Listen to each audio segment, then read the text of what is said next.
Rich Peterson warming up right below us for the New York Yankees. Tommy John is out in the bullpen completing his warm-up for the Chicago White Sox. Yankees and the White Sox have met twice this year. The last 2 days, the Yankees have won them both. Right now, we're ready for the starting lineups, and here is Frank Mercer. Okay, Bob Demir, thank you very much. And here's the way the White Sox will go to bat. Walter Williams will lead things off and play right field. Williams hitting .265. Luis Aparicio will be at shortstop, batting .337. In left field and hitting third, Carlos May, batting .305. Bill Melton hits in the number 4 spot at third base, hitting .286. Dwayne Josephson will do the catching. Josephson hitting .312. Tom McCraw at first base, batting .298. At second base, Bobby Knapp hitting .205. The number 8 hitter is Ken Berry in center field, batting .250. And the pitcher, left-hander Tommy John.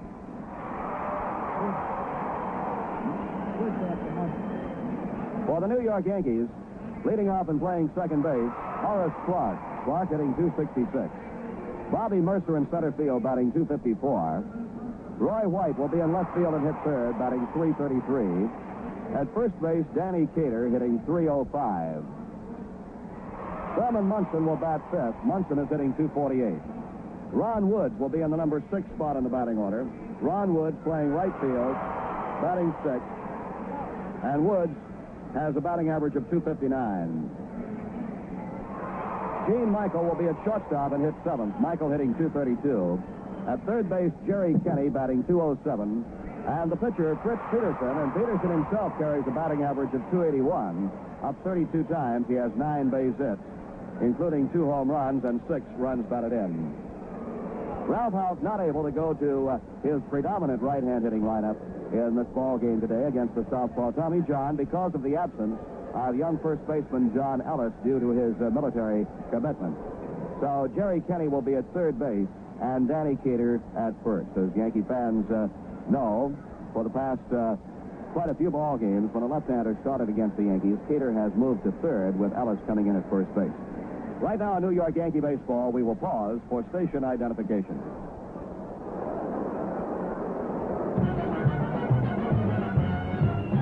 The Yankees at home and away on WGY, Schenectady. The Yankees have won 5 games in a row, their longest winning streak of the year. They won 5 straight ones before this year, April 30th through May 3rd. Since April 25th, the Yankees have won 25 and lost only 12 to move within 4.5 games of the league-leading Baltimore Orioles. The Yankees picked up a full game on Baltimore yesterday. Yankees defeating Chicago 3-1, and Baltimore losing to the Milwaukee Brewers by a score of 6-4. Young Danny Walton hit his 12th home run of the year to provide the margin of victory for Milwaukee and Gene Brabender, and they beat the Oriole ace right-hander Jim Palmer in the process. So Baltimore with 35-18 leading the American League East. The Yankees 8 games over the 500 mark, 31 wins, 23 losses, 4.5 games behind Baltimore. The Detroit Tigers defeated Oakland 6-4 yesterday. The Tigers are in third place, trailing the Yankees by 4.5. The Boston Red Sox beginning to push on, even though they were rained out yesterday. The Red Sox are just a half game behind Detroit.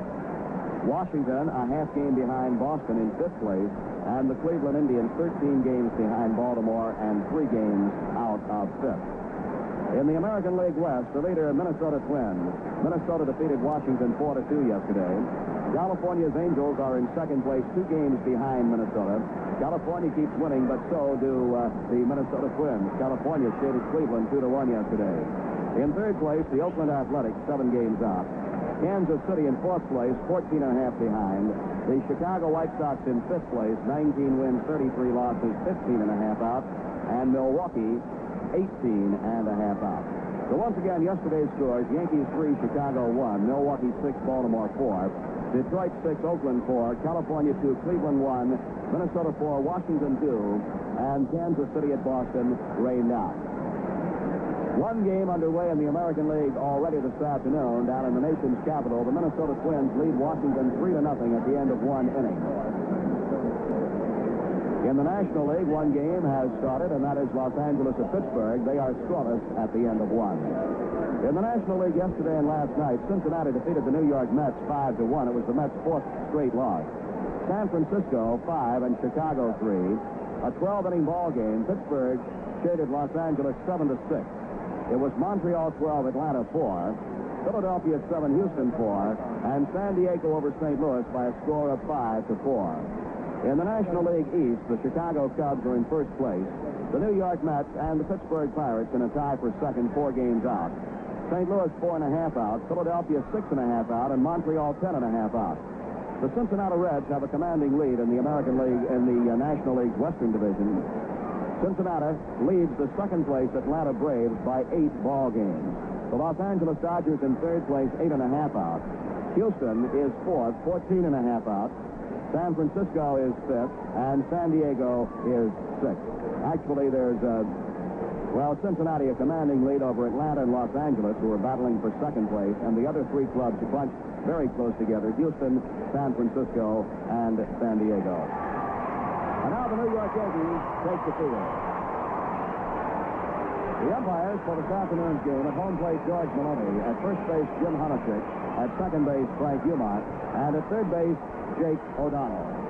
Rich Peterson to make his 13th start of the season and off to his best start ever in the Major Leagues. Peterson walks to the mound, picks up the baseball, begins running on it.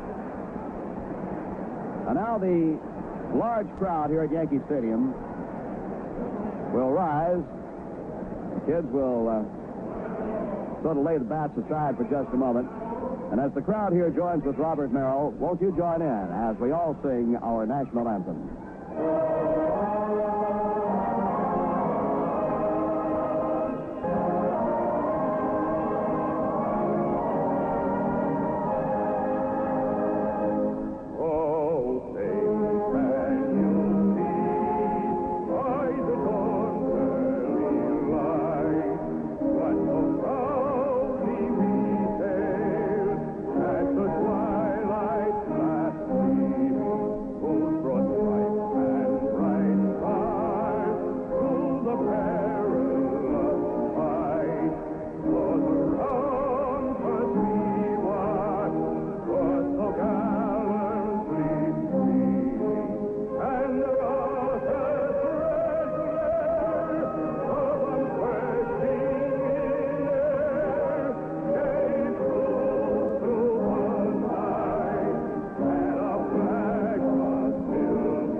Slipped up a little bit on his forecast for today, but we certainly cannot fault him because it is not raining and there is no threat of rain, even though there is a rather high overcast. The sun has been trying to burn through all day long and may do so before the afternoon is over. No threat of rain. It's 67 degrees, about 15 degrees lower than had been predicted yesterday. And as I said, we won't fault him because this is one of the better days we've had all year. First base coach Luke Appling of the Chicago White Sox goes down to his station, immediately walks over to the stands as he did Friday night to shake hands with Mr. James Farley. On the third base coaching line, it will be Billy Adair. Rich Peterson, as I mentioned, off to his best start ever. Peterson's 8 wins are topped in the American League by only one man, Dave McNally of Baltimore, who has won 9 games and lost 3. Fritz has won his last 7 decisions, and the Yankees have won the last 8 games in which he was the starting pitcher. Peterson has not walked a man in his last 16 innings pitched, the last walk he allowed being on May 22nd, that going to Roy Foster at Cleveland. Yankee pitching has allowed only 2 earned runs in the last 35 innings and only 4 walks in the last 50. And if you believe in superstitions or the law of averages, this should be the White Sox day, because in their last 3 road series, they have lost the first 2 games of the series, but 1 on getaway day. It happened at Kansas City, at Boston, and at Washington. So we'll see what happens right now as Walter Williams, the right fielder, is ready to step in against southpaw Fritz Peterson, and ready to step in and tell you all about it. Ladies and gentlemen, here is Bob Gamere. Bob? Thank you, Frank Mercer. Good afternoon, everyone. Fritz Peterson on the mound for the New York Yankees. The winningest pitcher in New York with a record of 8 wins and 2 losses. And Walt No Neck Williams is in the batter's box. The first pitch in there for the called strike, and the game is on. Peterson caught the outside corner, and it snowballs at 1 strike. Yankees have won 5 in a row. Peterson winds, kick, delivers, curve, a little bit low, 1 ball and 1 strike. This program authorized under rights granted by the Yankees solely for the entertainment of our audience. Any publication, reproduction, or other use of the descriptions or accounts of the game without the express consent of the Yankees prohibited. The pitch is swung on and fouled back. Hits the upper deck facade, bounds back down on the screen. 1 ball and 2 strikes.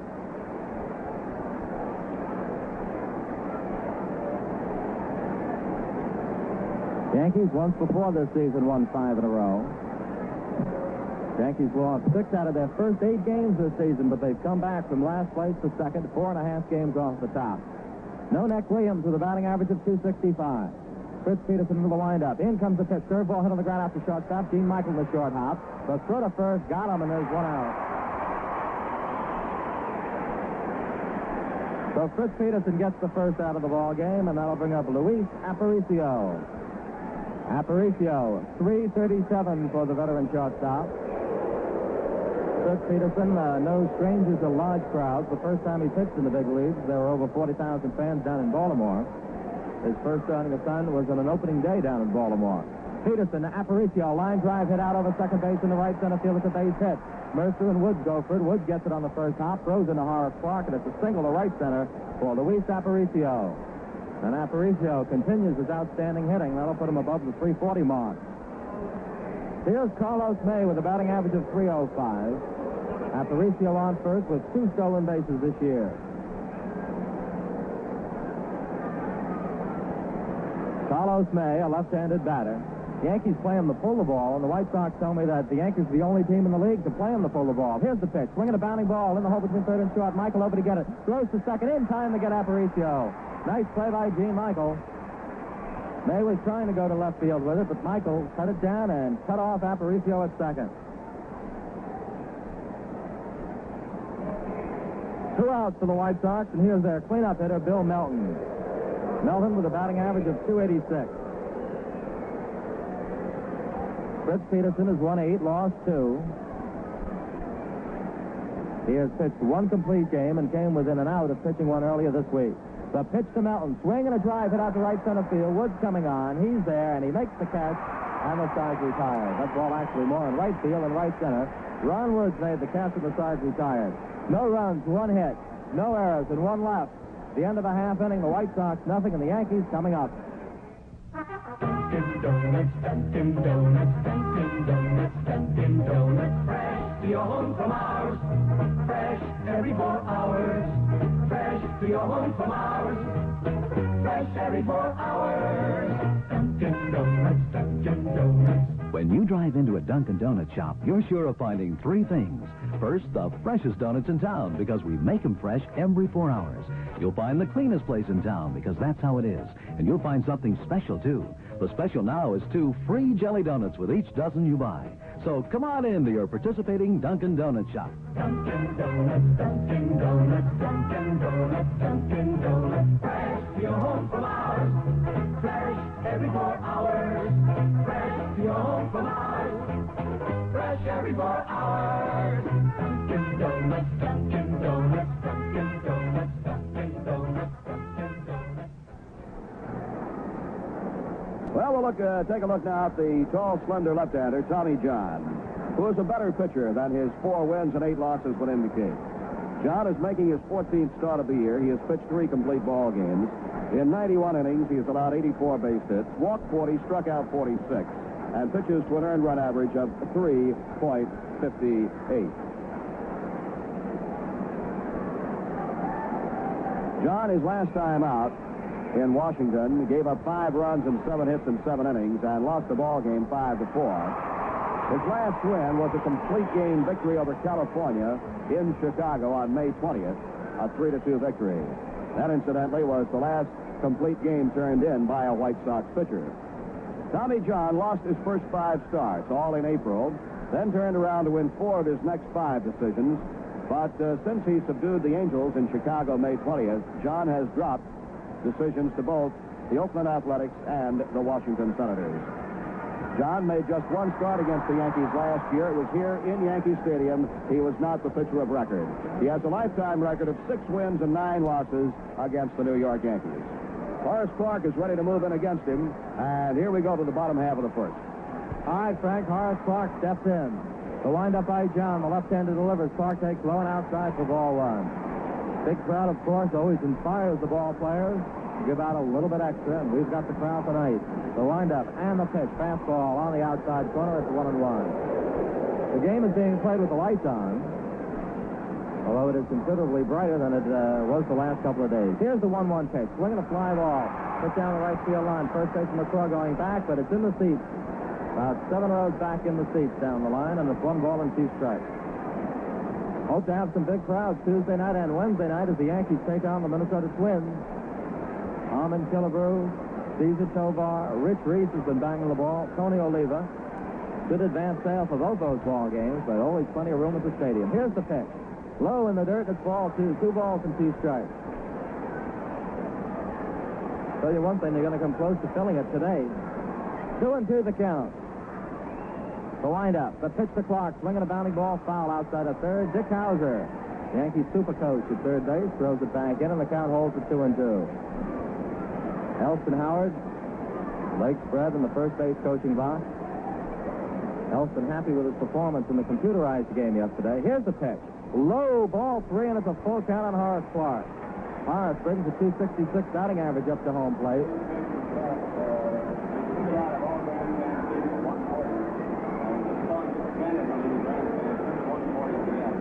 3 balls and 2 strikes. The windup. The pitch. Swinging a bounding ball in the hole between third and short. Cut off by Melton at third. The throw to first. In time, and there's 1 out.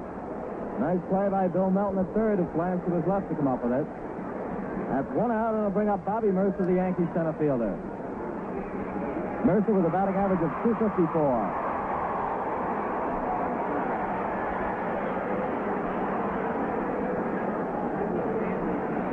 Bottom half of the first inning, no score. White Sox had 1 base hit in the top half of the first. Lifetime against the Yankees, Tommy John has a record of 6-9. The windup, lefty to lefty, curve, low and outside for ball 1. 1 ball and no strike. This is the first time this year we have seen this particular Yankee lineup. Roy White has been moved up third. Danny Cater into the cleanup spot. And Jerry Kenney stays in against the left-handed pitcher. 1 ball and no strike. John Ellis away on reserve duty today. Tommy John into the windup. In comes the pitch. It's low for ball 2. 2 balls and no strikes. Bobby Mercer from Oakland, Oklahoma City, Oklahoma. 254 average, 8 home runs. The windup. Here it comes. There it goes. Ground ball in the hole between first and second. McCraw cuts it off. Throws back to John in time, and there are 2 outs. Nice play by Tom McCraw at first base, so we've seen 2 fine plays by the cornermen. Melton at third and McCraw at first. 2 outs and Roy White.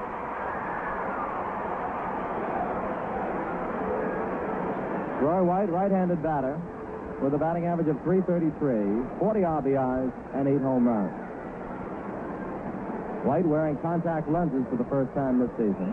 That is to say, this is his first season with having them. Curveball hit foul right behind home plate, strike 1. Wayne Josephson got the ball in the first half, the catcher. Josephson's the catcher, McCraw the first baseman. Knapp at second. Aparicio at short, Melton at third. May, Berry, and Williams in the outfield left to right. The windup, John's pitch, low curve inside, and it's 1-1. All the seats in the grandstand, all those seats have been sold. They're filling standing room. There's still a little room out in the left field bleachers.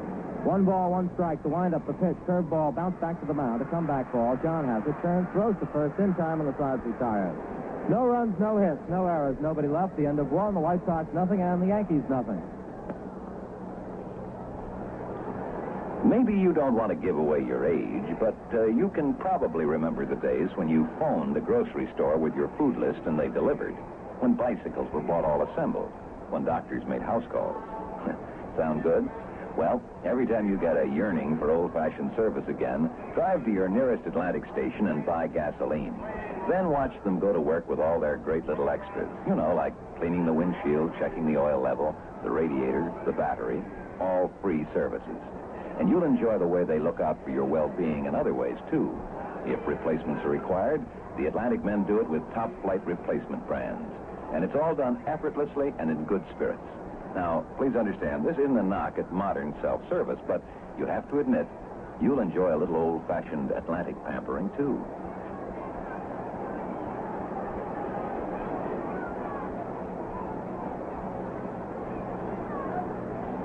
Well, this is the day for the young Yankee fans. Bat day here at Yankee Stadium.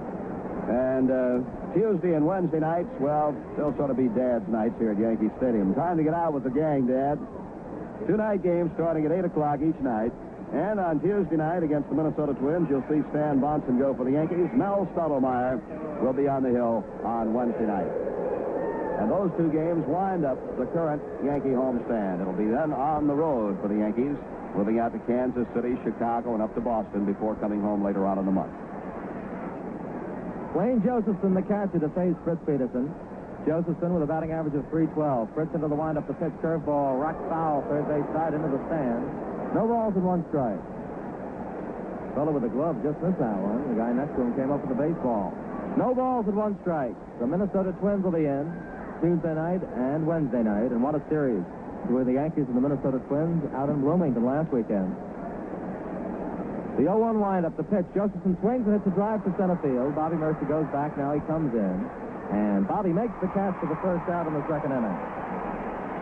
Josephson flies out to Bobby Mercer. There's one out. No score in the ball game. And Tommy McCraw, the first baseman, comes up. McCraw with a batting average of .298, 10 RBIs, and 1 home run. McCraw, a good man to keep off the bases because he's stolen 7 so far this year. Lifetime against the White Sox, Peterson is 8-4. Lefty delivers to lefty. Curve inside, ball 1. Gave him the sidearm curveball. 1 ball and no strikes. Ron Woods deep in right field. Bobby Mercer shallow and shaded towards right. Roy White straight away and left.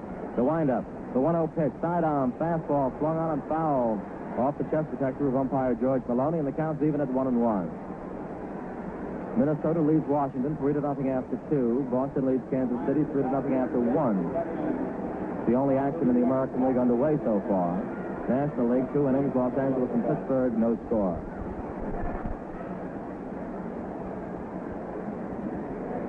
One ball, 1 strike, 1 out. No score, top of the second.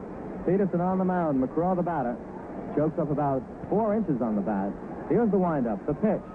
Just missed with the curveball. A little bit low, and it's 2 balls and 1 strike. Peterson working very carefully to McCraw. The windup and the pitch. Fastball popped in the air, foul, third base side, into the upper deck. Actually, Fritz works carefully to just about everyone. He does not have the overpowering fastball of a Tom Seaver, but he relies on finesse for the most part. He has a good live fastball, good curveball, and he pitches to spot. Excellent control. 2-2 the count. The windup, the pitch, curveball popped in the air to second base. Horace Clark shielding his eyes with the glove. He makes the catch, and there are 2 out.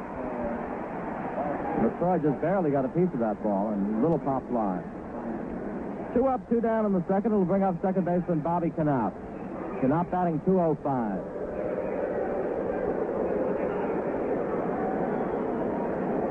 No score in the ball game, top of the second. We've only had 1 base runner, and that was Luis Aparicio with a base hit. Knopp, a right-handed batter. He takes serve on the inside corner for strike 1. Tuesday night, Stan Bonson and Jim Cott. And Wednesday night, Mel Stottlemeyer and Bert Levin. No balls and 1 strike. Peterson delivers. Check swing inside, 1 ball and 1 strike. Knopp started to go for it, and then he held off. 1-1 the count.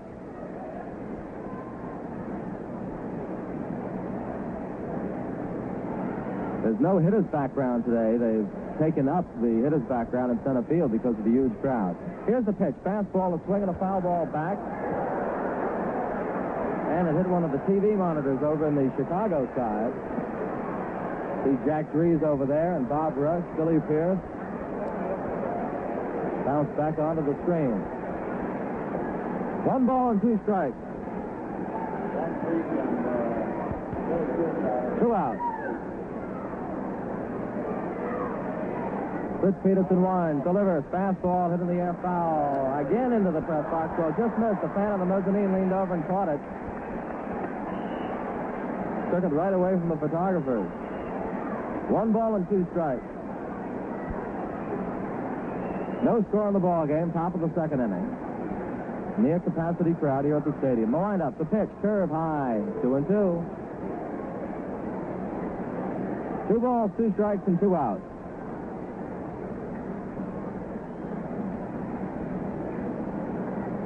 Bobby Knopf, the number 7 man in the batting order up there. Former California Angel. Ken Berry on deck. The pitch by Peterson. Swing and a comebacker to the mound. Peterson off the mound, up with it. Throws the first in time, and the side's retired. No runs. No hits.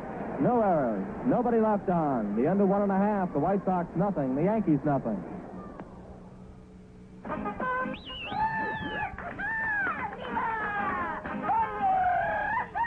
We are having a Brazilian towel dance in celebration of the Brazilian towel sale at your Atlantic service stations. Import a Brazilian bottles in an elegant jacquard weave for only $1.29.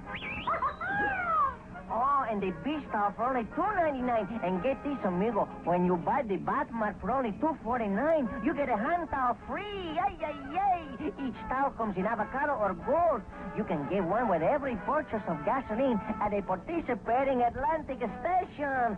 Pretty soon, you'll have enough for your own Brazilian towel dance. Oh, you don't know how? It's simple. You dance to the rhythm of drying your back with a towel. No purchase required in New Jersey. At the Atlantic station. Mel Stottlemeyer was 23 years old when he first came up to the Yankees in 1964, and he's gone on to become one of the outstanding right-hand pitchers in the American League. On Wednesday night, Mel Stottlemeyer will be starting for the Yankees against a youngster who, has about 5 years on him. Bert Blyleven, 19-year-old pitcher that was called up just about a week ago by the Minnesota Twins, got his first start against Washington recently and won the ball game. So it should be quite a game. The youngster Blyleven in his second major league start against the veteran right-hander Mel Stottlemeyer here Wednesday night. As Bob Gamere told you, the left-hander Jim Cott will go against Stan Bonson in Tuesday night's game for Minnesota. Both games starting at 8. Danny Cater, the batter. He swings, ground ball in the hole between. McCraw knocks it down, has to chase it. He won't make a play. And again, McCraw almost robbed the Yankees of a base hit. That scored a base hit, but Danny Cater went for that first pitch. It was a little outside. Danny reached for it, tried to punch it through the hole, and, well, he did just about that. He got a base hit out of it. McCraw got his glove on it, and that would have even been a better play than the one he made in the first inning. So Danny Cater singles, and here's Thurman Munson. Today, Thurman Munson's birthday.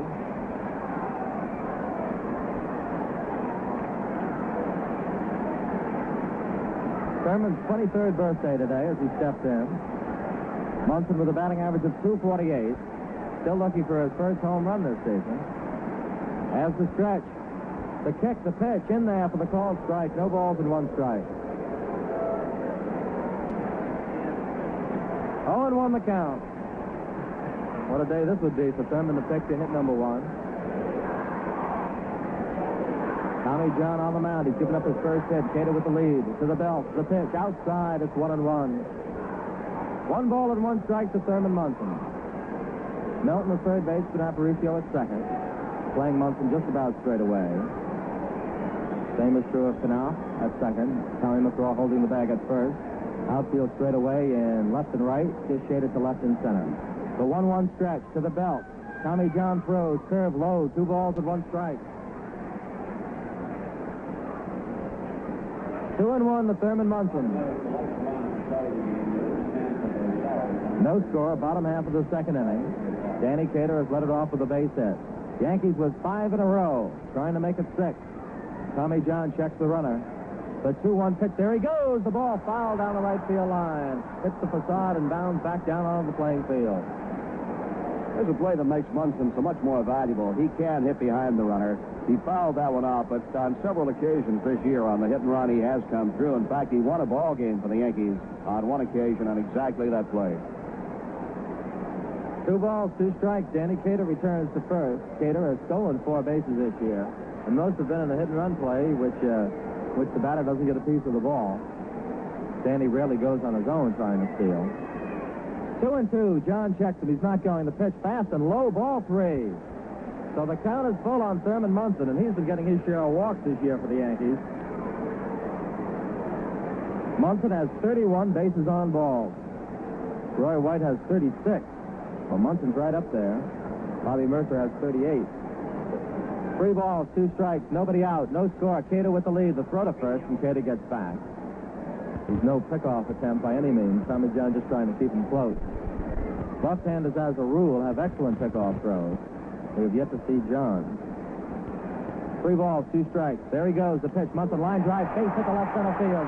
Danny Cater hits second. He's on his way to third. Barry up with the ball, throws on into second. The Yankees first and third, and nobody out.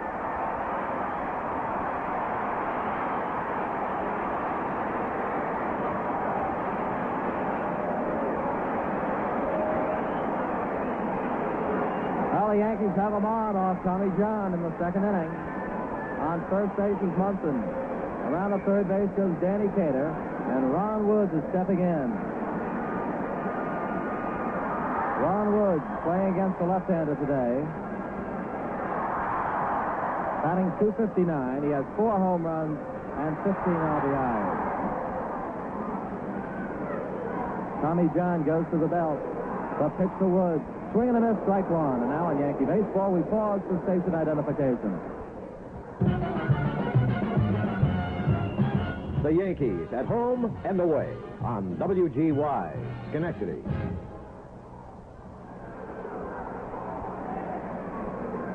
No balls and 1 strike to Ron Woods. The throw to first, Munson gets back. Danny Cater on third, Thurman Munson on first. Nobody out, bottom of the second, and no score. Tommy John goes to the belt. The 0-1 pitch to Woods. Swing line drive, base hit the left field. In the score, Danny Cater. Down the second, Thurman Munson. Carlos May throws it in the shortstop. Bang, bang, 3 hits in a row. It's New York 1 and the White Sox nothing.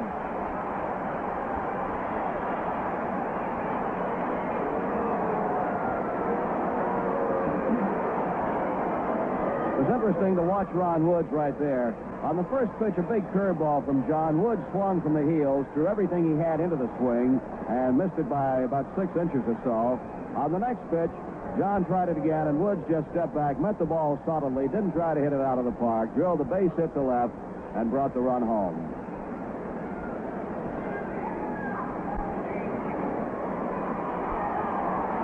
White Sox manager Don Gutterich has paid a brief visit to the mound, and now he's headed back to the dugout. Yankees with runners on first and second. Nobody out. 1 run in. They lead 1-0 here in the second inning. Base hit by Cater, Munson, and Ron Woods. And has Ron Woods ever done the job this year? 16 RBIs. Infield playing in a little bit now. Gene Michael batting right-handed takes low for ball 1. McCraw the first base, but Melton the third baseman are playing in. Thinking that Michael may bunt. Jerry Kenney is on deck. Again, John Ellis is away today with reserve duty.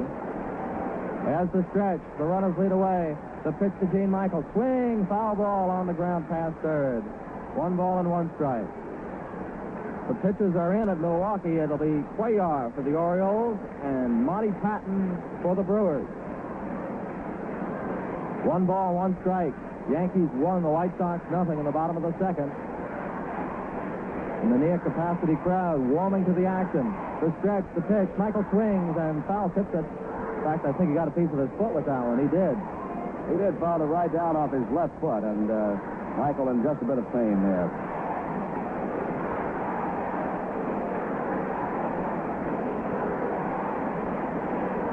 One ball and 2 strikes to count. Michael shakes it off and gets back in. Yankees have Thurman Munson on second, Ron Woods on first. Nobody out. They lead 1-0. The stretch, the 1-2 pitch to Gene Michael. Outside, and it's 2-2. Jerry Kenney, the number 8 hitter, is on deck. And then the slugger, Fritz Peterson. Fritz has a .281 batting average and 2 home runs. 2 balls, 2 strikes, 2 on. I want to tell you, in left field, Carlos May is playing shallow for Gene Michael. The 2-2 pitch, outside for ball 3, and it's 3-2. So a full count on Gene Michael. Michael looking around at the setup. They're actually playing him as a slice hitter to right field. He's batting right-handed right now, but Barry is shaded way around the right, and they're all playing shallow. Gene gets a hold of one, the left center or left field. You're going to see some running on the bases. 3 balls, 2 strikes, nobody out, a run in. Here's the stretch, and a fake to second base by John. Munson slides back to the bag, nobody covering. It was a fake from Bobby Knopf on the way over. You're allowed to fake to second base. It's the only base you can fake to without throwing the ball once you're on the rubber. The 3-2 pitch. Slice foul behind home plate into the mezzanine and back down into the Yankee executive box. 3-2 the count.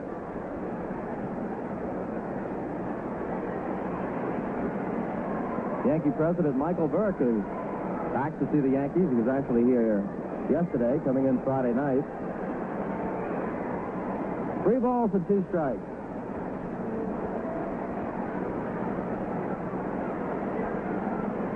Mike Burke was away on an American sportsman safari. 3-2 the count. Told us before the game on the Yankee bench that he was getting the scores day by day. 2-1, 5-4, 3-2. Here's the full count pitch. Low ball 4 gets away, and the ball headed into the dugout. It goes into the dugout. Goes into the White Sox dugout, and the umpire stayed just 1 base on ball 4. So actually the Yankees didn't benefit at all there because it was ball 4, and the bases are loaded. The ball bounced into the White Sox dugout, but everyone is forced to hold out. Now Elston Howard's going to discuss it. It's Jim Hunacek down at first. So a good break for the Chicago White Sox in that instance. Well, he just announced a wild pitch, and that doesn't make any sense at all because that was ball 4. So it's a walk, and the bases are loaded. Couldn't be a wild pitch. Here's Jerry Kenney. Kenney up with the bases loaded, nobody out. The windup, the pitch, fastball low for ball 1. I just made the correction. 1 ball and no strikes, and now McCraw calls time, and he comes over to talk to Tommy John.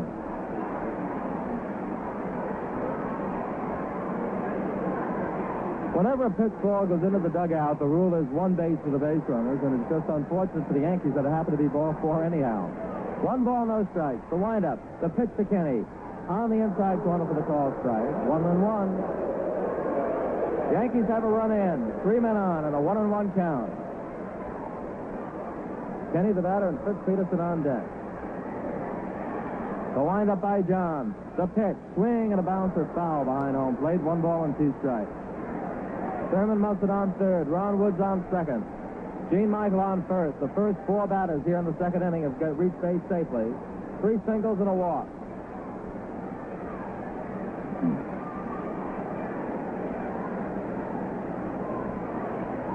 The windup. The 1-2 pitch. Kenney strikes out swinging. 1 out for the Yankees.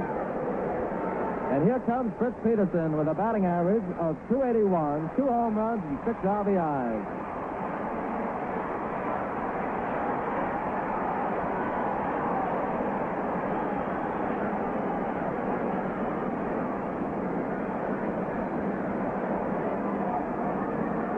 Peterson batting right-handed against the lefty Tommy John. The base is loaded for the Yankees. 1 out and 1 in. John goes into the windup. The pitch to Fritz. Slow curve high and outside for ball 1. I imagine, Frank, the word has gotten around the league that Fritz is a good hitting pitcher. Yeah, it doesn't take long for the word to get around, and Tommy John will bear down on Peterson just like he would any other hitter, Danny Cater or Roy White. Yankees have a chance to break it open. The runners lead away. Here it comes. It's outside. Ball 2. Fritz looking down out of Dick Howell to the third base coach. 2 balls, no strikes. Bases loaded, a run in. Bottom half of the second inning. The windup. The pitch. Fritz swings. Drive hit the center field. Berry going back. This will get a run in. He makes the catch. The tag at third. The tag at second. Coming in to score Munson. To third goes Woods. And the Yankees lead 2-0.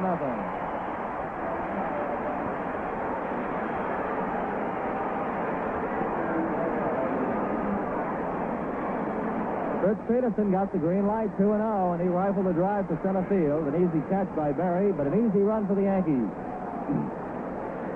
No time at bat charge for Fritz Peterson on the sacrifice fly. The sun is out here at Yankee Stadium. It's a round of applause from our engineer, Sandy Alper. I knew I saw something strange down there. There's shadows, that's what it is. It's the first time in days. Here's Horace Clark. Throw to first. Dean Michael gets back. Michael is on first, Woods on third, and 2 out. White Sox expect the Yankees may be up to something on the bases here. You know, when we talk about the sun being out, you people here in New York haven't seen it in a while. Here's the pitch. High, ball one. But we haven't seen it in twice as long because we were on the road when this whole storm system was cooking up out in Minnesota and the Midwest. And we actually just about beat it in here, and it followed us. Came back to the east, and everybody had sunburns last weekend, and we had nothing but cloudy skies and showers all week. Time call for just a moment as Phil Melton goes in to get some sunglasses for himself and for Luis Aparicio.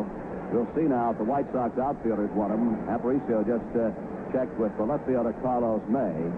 I don't believe May had him with him out there, but he shakes his head and says he doesn't need them.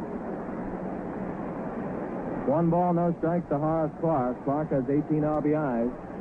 The stretch and the pitch. He takes the bunt and takes outside. 2 balls and no strikes. Tommy John has done an awful lot of pitches here in the second inning. Singles to Cater, Munson, and Woods. Walk to Michael. Strikeout Kenny. Sacrifice fly Peterson. 2 are in. The Yankees have runners on first and third and 2 out. They lead 2-0 here in the bottom of the second. Tommy John now checks Michael off first. Here it comes. There it goes. Ground ball. Hit the third. Melton with it over to second for the fourth play, and the side's retired. So for the Yankees in the second inning, 2 runs, 3 hits, no errors, 2 men left. The end of 2, it's New York 2 and Chicago nothing. The car that's already priced smaller than its size is priced lower than before. Now you can order Nova, Chevrolet's popular economy family car, at a $159 price reduction based on manufacturer's suggested retail prices, including federal excise tax and suggested dealer new vehicle preparation charges. The $159 price reduction applies to all Novas, 4, 6, and 8-cylinder models, coupe and sedan. The day-night mirror, bias belted ply tires, cigarette lighter, and seatbelt retractors, formerly standard, are still available as options. And you still get much more than with those smaller cars. A longer wheelbase and wider tread for a better ride. Rear windows that roll up and down. Room for 5 or 6 big people. And as your Chevrolet dealer can tell you, this $159 price reduction on Nova is only an indication of how anxious he is to deal. So come in and place your Nova order now.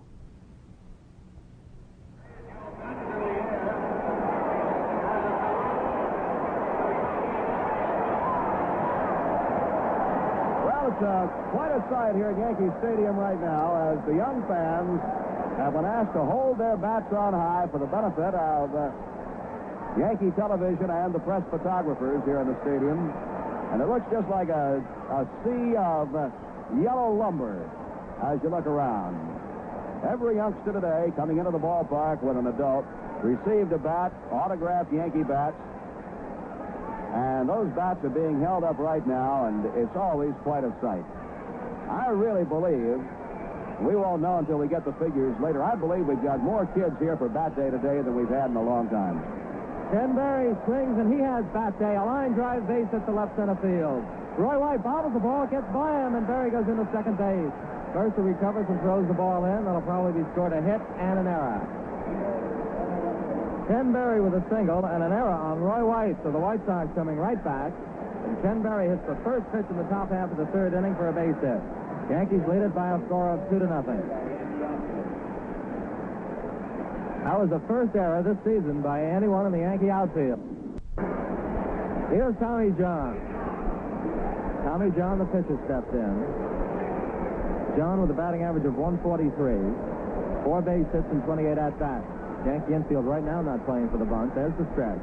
Yankees lead 2-0 to pitch. John swings, fly ball down the right field line, slicing foul. Back into the lower deck, strike 1. No balls and 1 strike. Yankees scored 2 in the bottom of the second inning. White Sox trying to come back now. Fritz Peterson here on the top of the third. Ken Berry on second. No balls and 1 strike and no outs. Tommy John, the batter. Now Mercer moves over more towards right center field.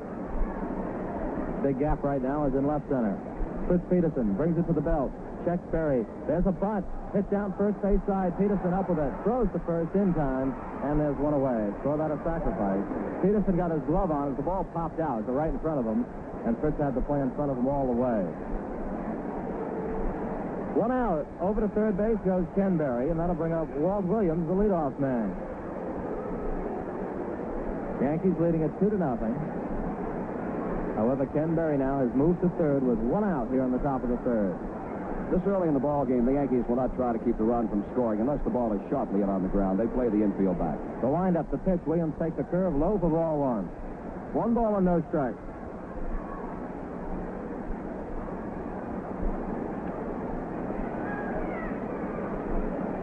Fritz Peterson getting the sign from Herman Munson. Goes into the windup. In comes the pitch. Outside. 2 balls and no strikes. Yankees 2 and the White Sox nothing. Top half of the third. Ken Berry on third for Chicago with 1 out. 2 balls and no strikes to Walt Williams. Peterson into the windup. The pitch. He bunts the ball in the air. Peterson makes the catch and falls down. A one-handed catch by Fritz Peterson. Holding at third base is Ken Berry, and that's a big play. Williams tried the bunt. No squeeze play involved. Bunted it in the air, and Fritz Peterson made a final one-handed catch as you'll see a pitcher make. 2 outs and Luis Aparicio. Aparicio singled his first time up. White Sox have had 2 hits, that one by Aparicio and the one by Berry here in this inning. Yankees lead at 2-0. Berry still on third now with 2 outs. The always tough Luis Aparicio. The windup, the pitch, fastball in there for the called strike. No balls and 1 strike. 2 games left in this homestand. Tuesday night and Wednesday night against the best in the West, the Minnesota Twins. The windup, the pitch, Aparicio line drive to Michael on the side, retired. Aparicio tagged it and Michael grabbed it. No runs, 1 hit, 1 error, 1 left. The end of 2.5. The Yankees 2 and the White Sox nothing. Bottom half of the third inning, the Yankees will send up Mercer, White, and Danny Cater. The Yankees lead at 2-0 with 2 runs in the second, and that was some clutch pitching by Fritz Peterson there in the top half of the third inning. Bobby Mercer had 2 home runs on Friday night. He had a base hit yesterday. First time up, a nice stop by Tommy McGraw. Took away a base hit. Bright sunshine now at Yankee Stadium. Here's the windup. And the pitch to Mercer. Runs up to bunt and he misses it. Strike 1. No balls and 1 strike.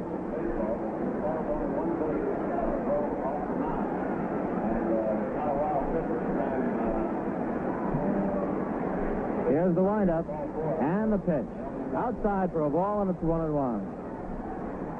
1 ball, 1 strike. Nobody out. The Yankees lead it 2-0. We're in the bottom half of the third inning. Frank will have a complete rundown of the scores right after this half inning. Serve ball, bounce, first base side, past the mound. McCraw up with the ball, flips it to John, got him, 1 out. But Mercer is out for the second time in the game. McCraw to Tommy John. 1 out here in the bottom of the third, and Roy White will be up. Roy White, right-handed batter, hit back to the mound his first time up.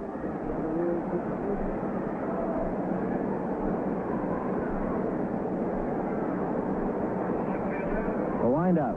Tommy John delivers. White lets it go low and outside for ball 1. 1 ball and no strike. White with 40 RBIs. He leads the ball club. Leads in hits with 68. Here's the pitch. Fly ball hit to right center. Berry coming over. Now he fades back. He's under it, and he makes the catch. So the Yankees 2 up and 2 down here in the third inning. And Danny Cater, who got the first Yankee base hit and scored the first Yankee run this afternoon, steps in. Cater singled in the second inning. Just reached out, lined the ball between first and second. Cater with 65 base hits, 4 home runs, and 38 RBIs.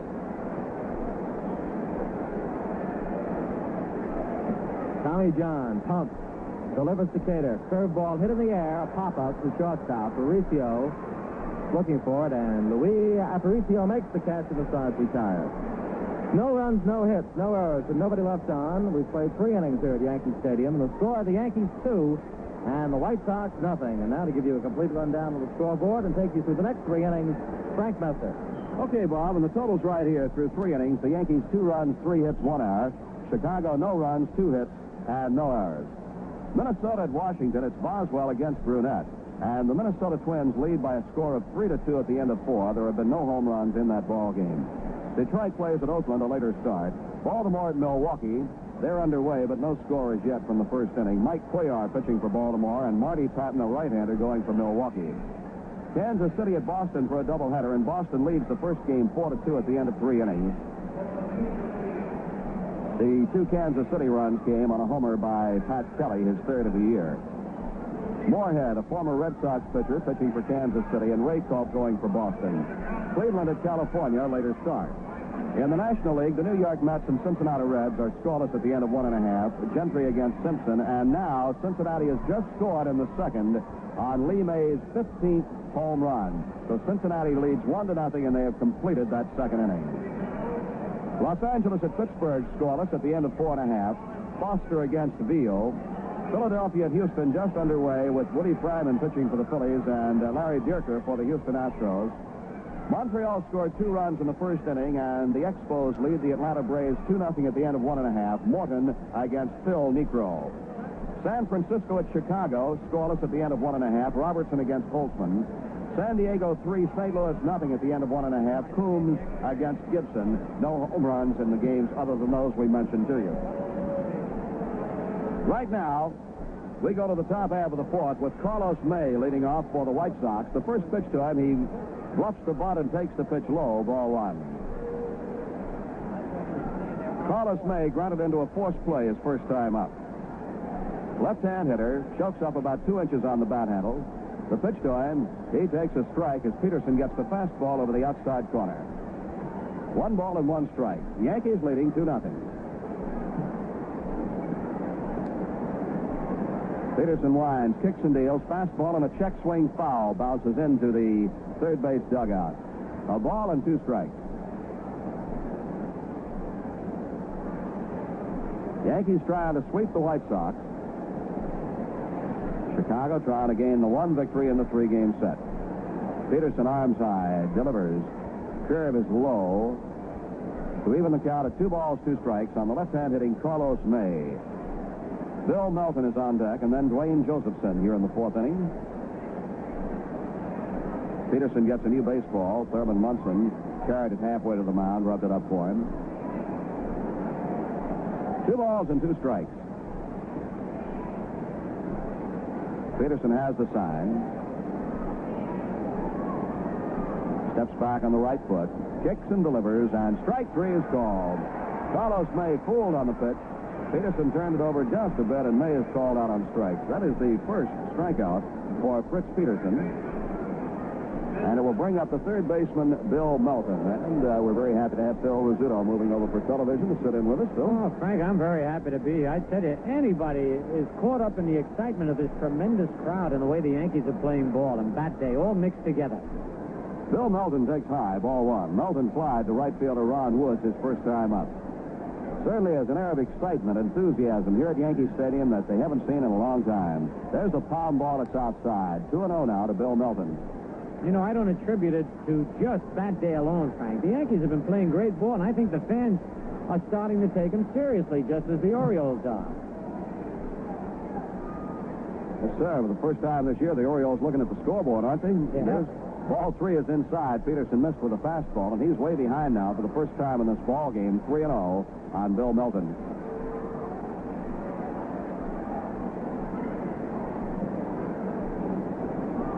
Peterson ready with a 3-0 pitch. And a strike is called. He didn't lay that one right down the middle. He got the fastball over the outside part of the plate. 3-1.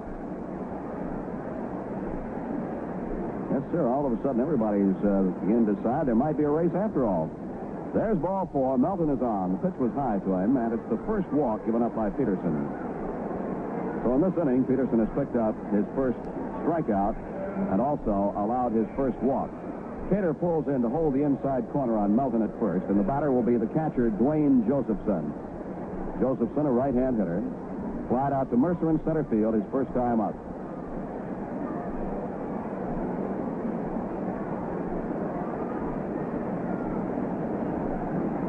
Yankees leading 2-0. We're in the top of the fourth. 1-on-1 gone. Melvin swings to the first pitch, right back to Peterson. He fires to Michael for one, back to first, and he's safe at first base.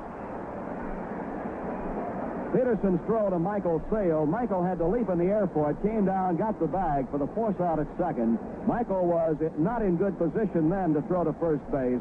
His throw pulled Cater off the bag.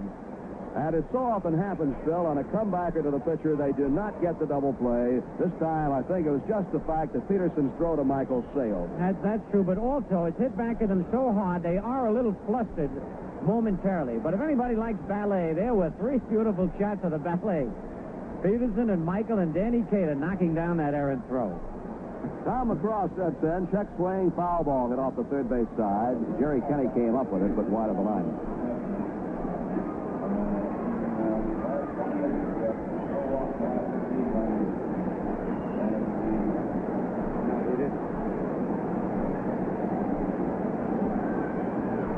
The walk given up by Peterson a moment ago was the first time he'd walked a man in better than 19 innings. Pitch is down low to McCraw. The count evens 1-1. Peterson had not walked a man in 16 innings coming into the game. He had pitched 3 innings here, plus the first batter in the fourth. That's why we say in slightly better than 19 innings. 1-1 pitch now. McCraw hits a high fly ball out into right field. Ron Woods coming in, sets up under it, makes the catch, and the side is retired. So for the White Sox in the fourth, no runs, no hits. There were no Yankee errors, 1 walk and a man left. At the end of 3 1/2, the score is New York 2 and Chicago 0. The Arctic tundra, 12 inches of vegetation covering frozen ground 1,000 feet deep. When Atlantic Richfield Company discovered oil on Alaska's North Slope, the place we call the Arco Circle, we found out if you disturb the tundra, you cause erosion. A tire track can cause a 50-foot gorge. We stopped driving our trucks across it and started experiments with 13 different kinds of grass seed, so that if erosion occurred, we'd be ready. The seeding has to be done by hand. The fertilizing has to be done by helicopters, and the grasses will have to be incredibly hardy to make it. But if they do, there will be a way to protect the delicate tundra forever. At Atlantic Richfield Company, we're doing this because we believe drilling for oil and conservation go together. We went all the way to Alaska to drill for oil, so we can provide your local Atlantic dealer with the finest Arco petroleum products for your car.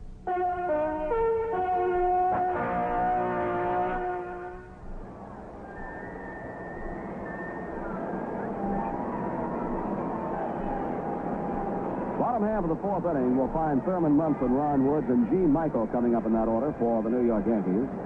Thurman Munson singled in the Yankees' 2-run second inning. Moved Cater from first to third, and Cater scored easily on Ron Wood's base hit to left field. Then, after a walk to Gene Michael loaded the bases, Kenny struck out, but Fritz Peterson helped his own cause along with a sacrifice fly to center field that drove home run number 2, and that is the extent of the scoring. 2-0, the Yankees lead.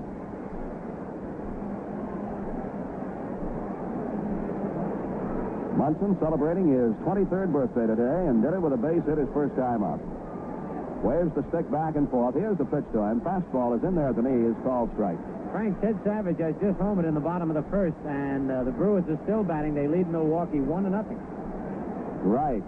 Milwaukee leading Baltimore 1-0 on a Savage homer. 0-1 pitch now to Thurman Munson. Outside, a ball 1-1. Danny Walton won the ball game yesterday for Milwaukee with his 12th home run of the year. At the time, it looked like it might just add a couple of insurance runs, but his 2-run homer was the margin of Milwaukee's victory. 1-1 pitch. Low and outside. Ball 2-1 to Thurman Munson. I just hope the Orioles start thinking of what New York teams have done to Baltimore teams in the past few years. Might make them think a little bit and worry. 2-1 pitch. Herman hits a high foul down the right side. McCraw racing for it, but it's going to be out of play back in the seat. Yes, sir, the city of New York has held quite a hex over the city of Baltimore in recent years.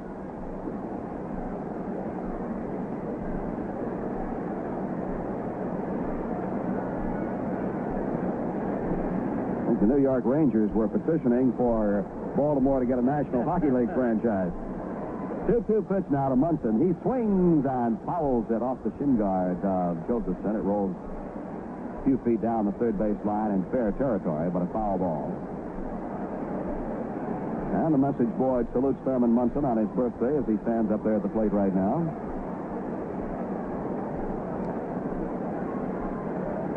John winds, kicks and deals. Munson hits a ground ball to short. Played on a big hop by Aparicio. Guns at the first. Munson is out. One away, and the batter will be Ron Woods. Before he steps in, we'll step out. On New York Yankee baseball, we pause for station identification. The Yankees at home and away on WGY, Schenectady. First pitch to Ronnie Woods. He swings on it, sends a slow roller back to the mound. John flags it down, throws him out easily. And on one pitch to Woods, he is retired. Two away, and the batter will be Gene Michael.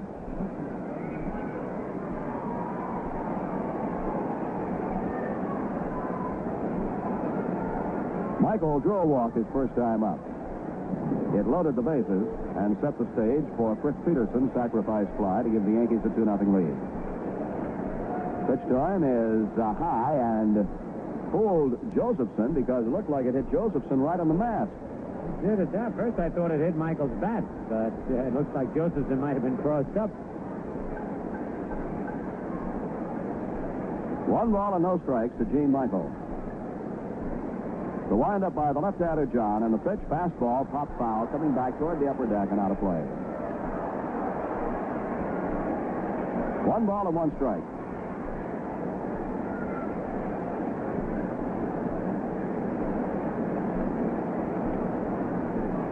Two outs, nobody on. Tommy John kicks and deals. Michael swings, pops one up in a shallow right, coming on toward Walter Williams. Pounds the glove twice, and he puts it away to retire the side. So the Yankees go 3 up, 3 down, and John is now retired the last 9 men in a row. Nothing across at the end of 4. The score is New York 2 and Chicago nothing. Say, did you ever have a girl you know show up in a wig and not recognize her? Well, here's a story just like that. Some people have received new credit cards and failed to recognize them. Now, this is understandable. The big name on the card, and incidentally, it is a Hanson card, but the big name is Arco, A-R-C-O. They didn't realize that this new Arco card was a replacement for their old Atlantic credit card.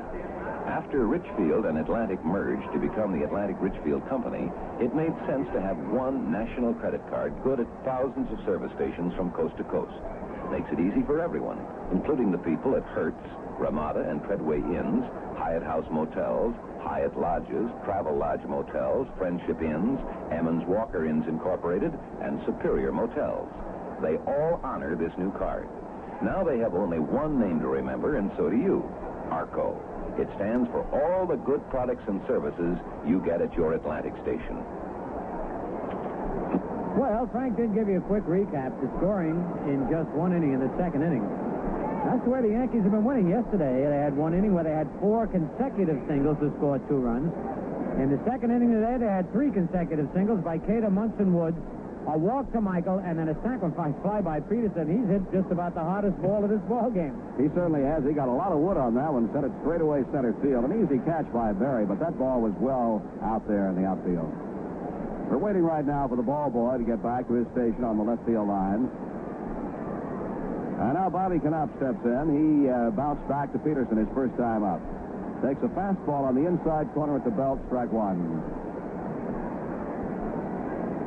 Fritz Peterson, as usual, mixing his pitches well. Good control. Delivers. Knapp swings and misses. No balls and 2 strikes. Knapp, Berry, and then the pitcher, Tommy John, for Chicago. The Yankees out in front, 2-0. Top half of inning number 5. Beautiful, sunshiny day now here at the stadium. The wind-up, the 0-2 pitch. Inside with a fastball. Backs Knapp away from the dish. 1 ball and 2 strikes.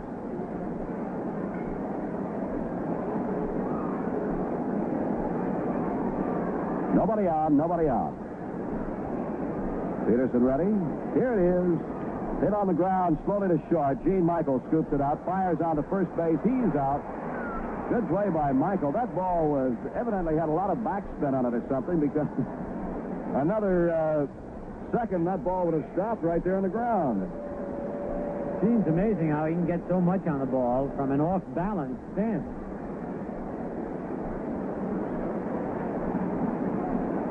Michael, sometimes if you're out here early, watch Michael on the sidelines. He'll warm up and throw almost underhand. He works on that off-balance throw. Here's Ken Berry. Takes a ball low and inside. Ball one.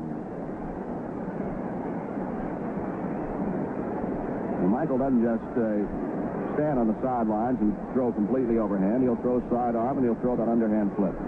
The ball is foul back just past the on-deck circle, and the count is 1-1. Berry singled his first time up to left field and went on to second base when Roy White committed an error on the ball, the first error by a Yankee outfielder all year.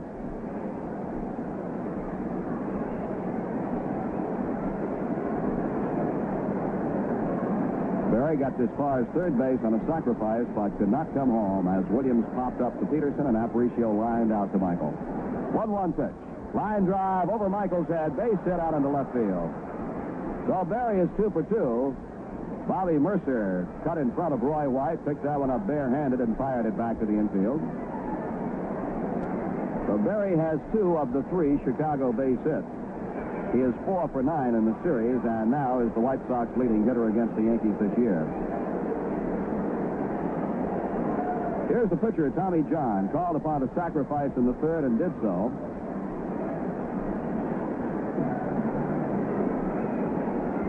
John, a left-hand pitcher, but a right-hand batter. Peterson after the runner at first, Berry, but doesn't get him. John is not a switch hitter. He's just a natural right-hand batter. Let's see if he's up there to bunt. The set by Peterson. And the pitch, he swings away and fouls it back into the mezzanine just off to our right.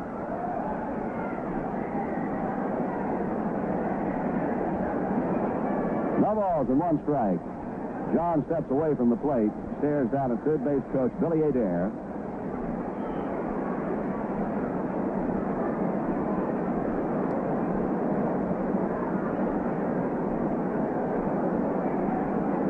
Throw to first base. Berry is back. Berry has a couple of stolen bases.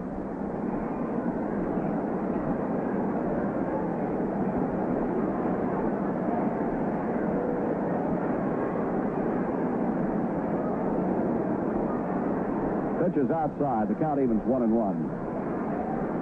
Among other things that the 2 baseline coaches have for Chicago have in common, Bill Adair and Luke Appling, they're both former managers of the Richmond club in the International League. Get on the ground, a shortstop. Michael has it, steps on second, throws to first, easy double play, and the start is retired. Yankees turnover 2 on the infield. Michael unassisted at second, Decatur at first. No runs, a base hit, no errors, nobody left. And now at the end of 4 1/2, the score is New York 2 and Chicago nothing. Well, the Yankees have done very well so far against the Western clubs. They took 3 straight from the Kansas City Royals. They have taken the first 2 games of the 3-game series with the White Sox. Then the Twins come in. Twins gave the Yankees a rough time out in Minnesota. They'll be here Tuesday night and Wednesday night, both games at 8 p.m. And Stan Bonson will be pitching Tuesday night, and Mel Stottlemeyer Wednesday night for the Yankees against the Twins. But also, if important, on Tuesday night, the PSAL championship game will be held here at the stadium. It will start at 5 p.m. And that precedes the regularly scheduled game between the Yankees and the Twins, which starts at 8. Canarsie High School from Brooklyn will face Far Rockaway High School from Queens. Now, both starting pitchers for these clubs were drafted by Major League clubs in the free agent draft the other day. One stipulation, no inning will start after 7:15 p.m.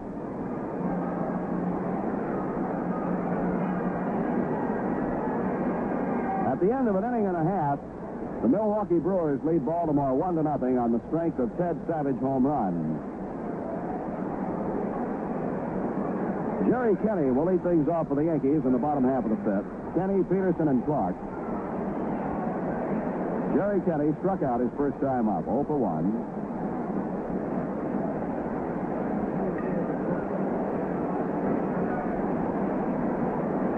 Tommy John into the windup, kicks and delivers. Fastball is low to Kenny. Ball one.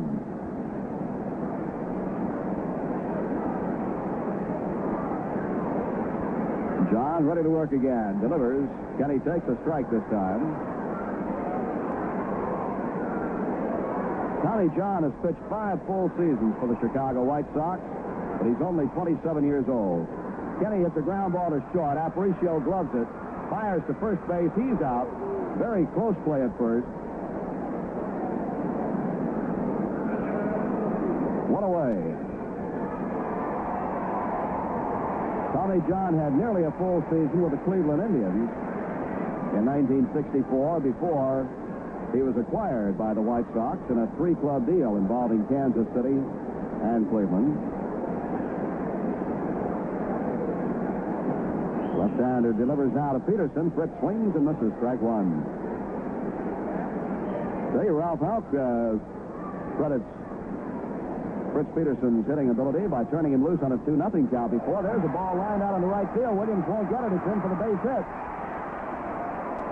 Walter Williams fired that ball into first base. Peterson running hard down the line. There was no play there, but Walter Williams charged into it. Fired it in to Tom McCraw, hoping that Peterson might lag it going down the line a little bit, but Peterson was pumping, and he's got himself a single.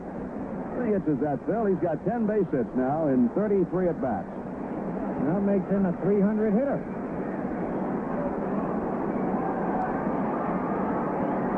Here is Horace Clark with Peterson at first and 1 out. That was the Yankees' 4th hit in the ball game. John delivers. Clark takes. Strike one called.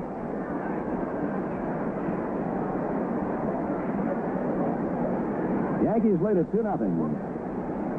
New York scoring 2 runs on 3 singles and a sacrifice fly in the second. Clark gets a ground ball shot with a third. Melton backhands it, throws to second for 1. Back to first. It's a double play. What a play by Bill Melton on a scorcher down the line. He reached down, backhanded the ball, fired over to second baseman Bobby Knopp to force Peterson, and Knopp doubled Clark at first. No runs, a hit, no errors, nobody left. And at the end of 5, it is New York 2 and Chicago nothing. I tell you, he not only took a double away from Horace Clark, as Frank Shorty, but turned it into a double play. Wow. Well, next Friday night, June the 5th, the Yankees meet.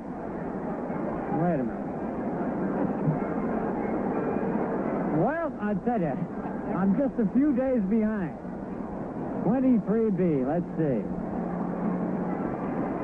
That's over with. That page goes out, but looking ahead a little bit to the homestand after next. The Yankees will be playing a special midweek doubleheader on Wednesday afternoon, June 24th. And their opponents will be Al Dock and his young Cleveland Indians. Well, earlier in the season, as you know, Cleveland had been hampered by injuries. And they still haven't got Ken Harrelson back yet. But they got quite a ball club. You remember all the home runs hit in that series between the Yankees and the Cleveland Indians out there. So you want to be here for that series when it comes up on June 24th and 25th. Frank? After that, Phil, I really don't know what to say. I don't blame you, Frank. I hope everybody listening took that minute out to go to the refrigerator and get themselves a sandwich. 6th inning, and Walter Williams will come on, followed by Aparicio and then Carlos May. The top of the batting order against Fritz Peterson.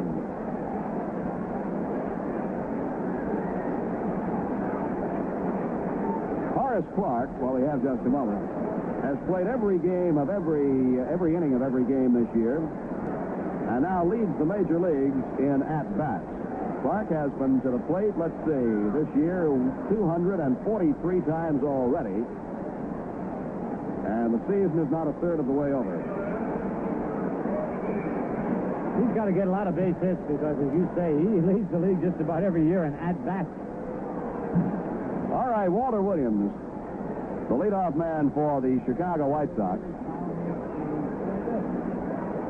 Right-hand hitter grounded out to Michael in the first inning, then popped up a bunt in the third, and Fritz Peterson made a spectacular diving catch of it off the third base side of the mound.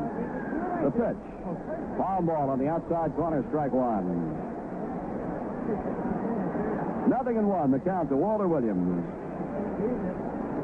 Yankees lead it 2-0. Peterson looks down to Munson, has the sign.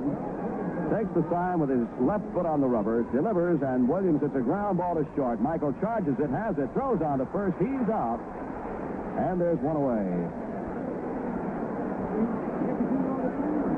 Milwaukee has scored again. A run in the second, and at the end of 2 innings, it's Milwaukee 2 and Baltimore nothing. Here is Luis Aparicio. Singled in the first inning, lined out to Michael in the third. Aparicio hit a bullet in the third, and Gene Michael grabbed it for the final out of the inning. The pitch to him, he swings it to one hopper to Kenny at third. Jerry has it, the hop, skip, and jump, and he throws him out easily, 2 down.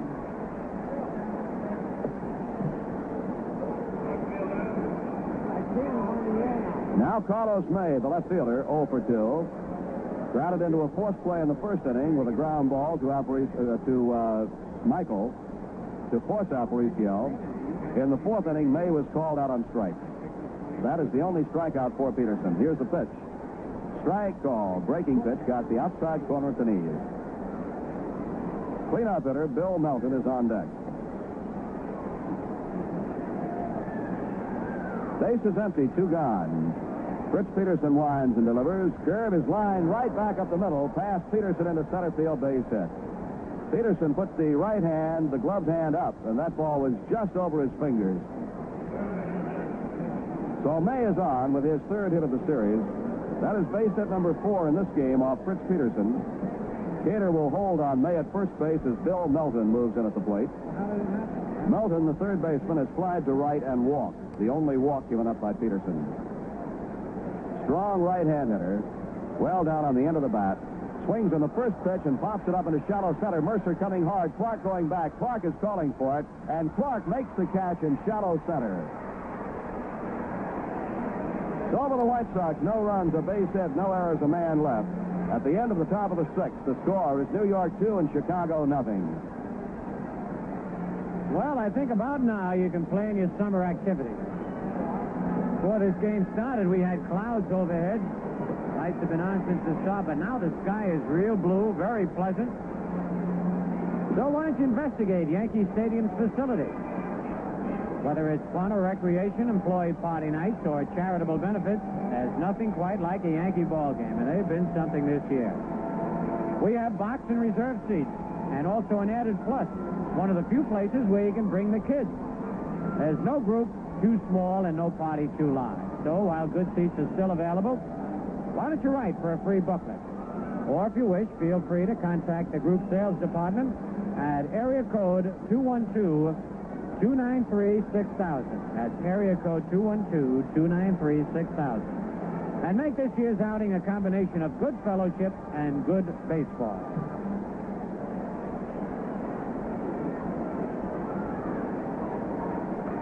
We go to the bottom half of the sixth inning, and following this half inning, Phil Rizzuto will bring you up to date on all the other games being played. Bobby Mercer, Roy White, and Danny Cater coming on. Yeah.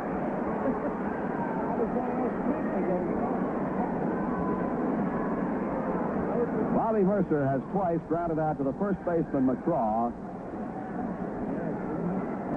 to the pitcher, Tommy John, covering.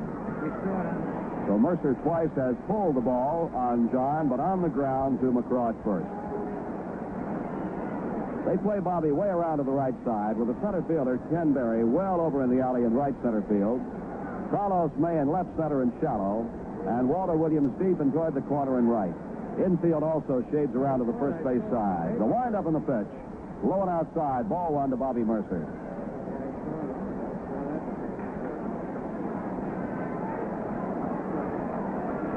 Mercer bends low at the waist, waiting. Takes a rip and sends a fly ball down the left field line. It is fading. Foul ball in the seats, foul.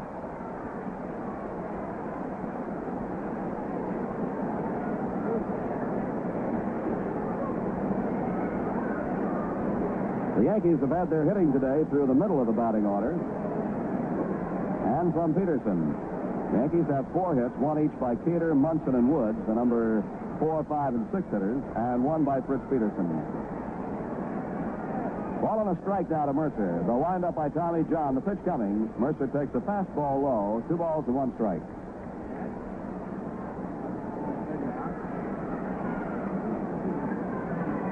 Yankees lead 2-0. 2-1 pitch. Mercer hits a ground ball again toward first. This time it's foul.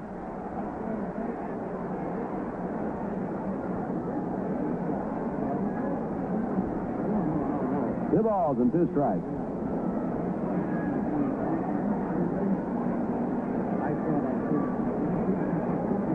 That day at Yankee Stadium, a near-capacity crowd here. In fact, all the grandstand seats had been sold, and standing room was being sold when the game started.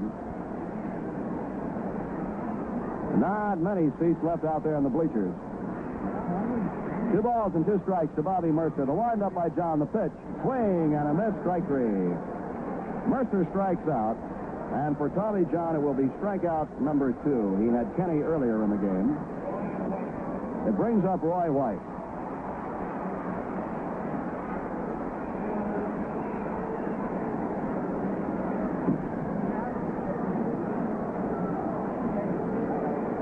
White has bounced back to the pitcher and flied to center.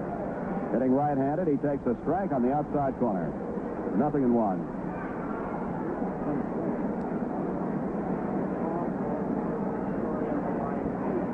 0-1 pitch, hit on the ground slowly toward short. Aparicio charges, bare hand pickup, loses it.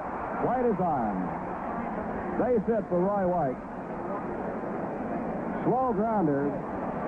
Once the pitcher, Tommy John, did not get the ball, it had base hit written all over it.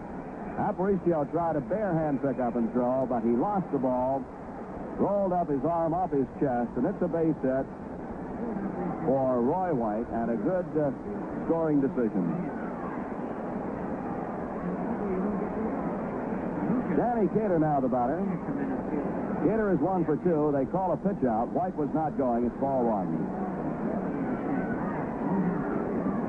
Cater had an infield hit in the second inning, came in to score the Yankees' first run of the ball game. In the third inning, he popped up to the shortstop, Aparicio. White leads away at first, draws a throw and gets back. Tom McCraw holding the inside corner on the Yankee base runner, Roy White.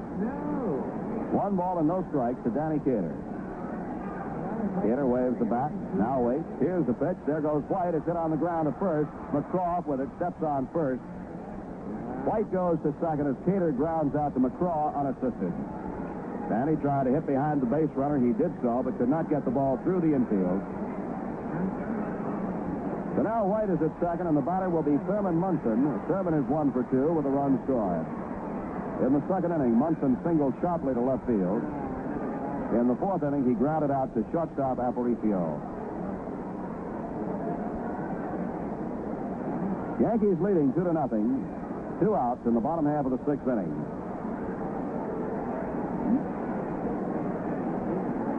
Against Munson, the White Sox spread the outfield. They do not play the left fielder Carlos May deep.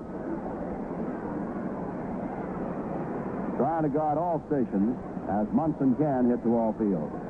The set by John, and here's the pitch.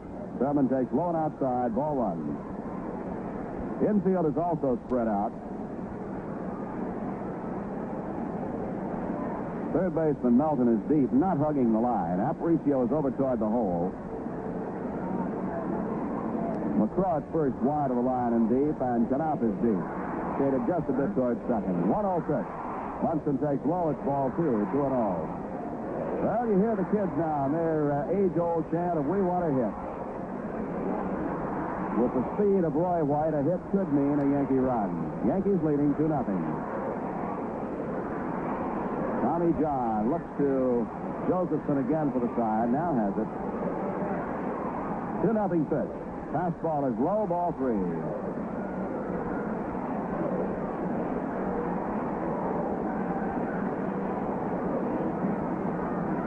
Munson steps away. They may not pitch to him now. Behind 3-0, they're going to put him on. There's ball 4, thrown intentionally wide, and Munson is put on. Only the second walk given up by Tommy John, and the third walk in the ball game as Peterson has walked 1.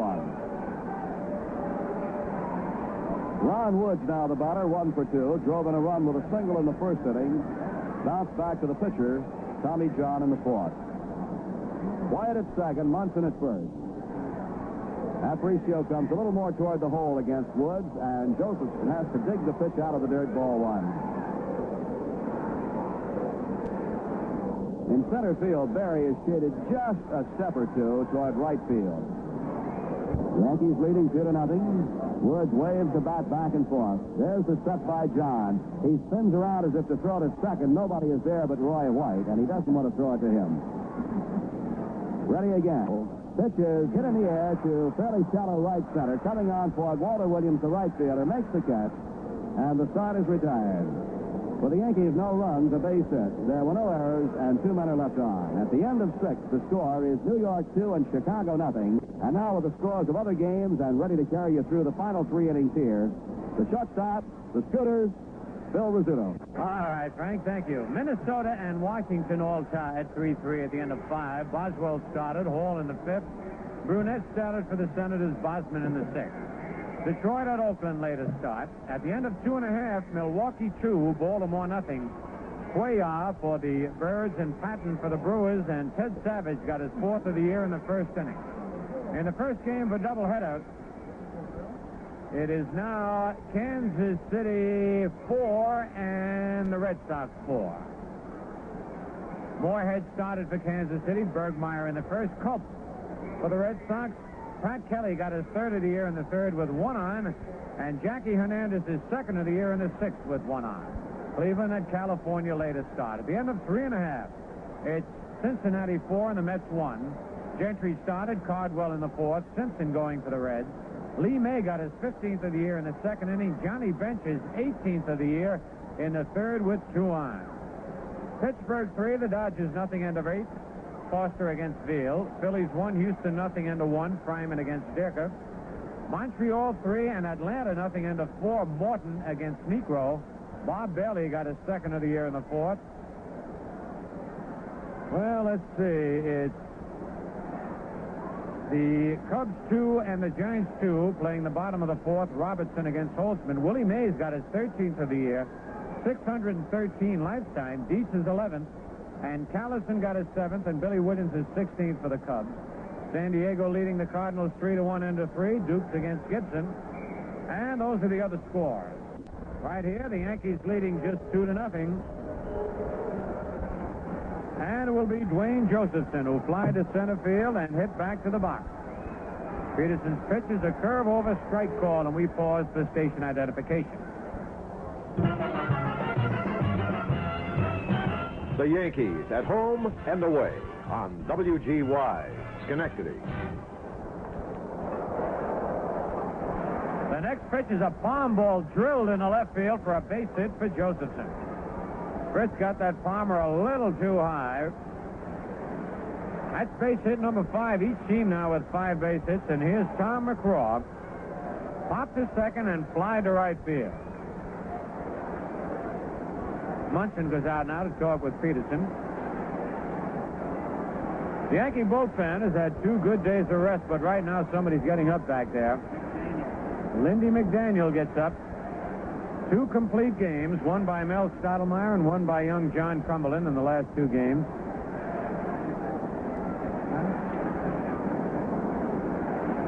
First time this year that the Yankees have had back-to-back complete games, but they have been winning. Bullpen not complaining, but they can use the 2 days rest. Here's the stretch. Pitch to McCraw. Bunts but foul. Down the third base line. 1 strike on McCraw. Yankees picked up their 2 runs in the 2nd inning on 3 consecutive singles by Cada, Munson, and Woods, and a sacrifice fly by Fritz Peterson.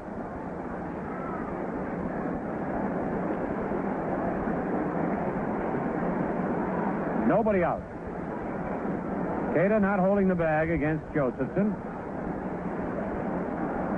McCraw chokes up on that bat. A lot like Carlos May, both left-hand hitters. McCraw well in front of the plate. Peterson sets his pitch. Hit deep to right. That ties the ball game up right there. Hits the screen alongside the foul pole, a home run. And the ball game is tied up. Oh, he really creamed that one. Tom McCraw gets his second home run of the year. Now has 12 runs batted in. And we have a brand new ball game. You can't hit a ball any harder than that. A line drive about 1/3 the way up to the foul pole. Hit the screen, which is attached to the foul pole in fair territory. So nobody out. And the score 2-2. Here's Bobby Knapp. Hit to the box. Bounce to short. Hops this one up. Jerry Kenny at third base moves in fair territory, makes the catch right near the bag, and it's 1 out. That brings up Ken Berry, who's had a perfect day. Single to left and single to left center.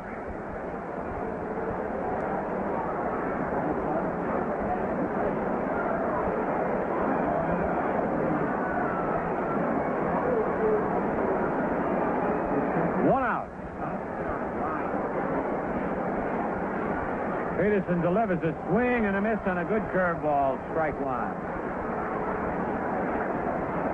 Tommy John coming out on deck.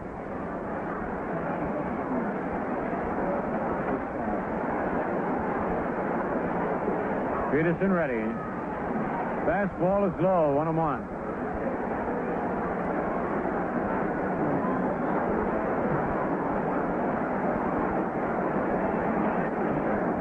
One ball, one strike, 1 out. Deep to left field. A line drive, and this ball is in for a home run. About 1 row back. Just fair, and Ken Berry hit a bullet. His 3rd home run of the year, and the White Sox now lead 3-2. They were 2 of the quickest home runs of the year that I have seen by McCraw and Berry.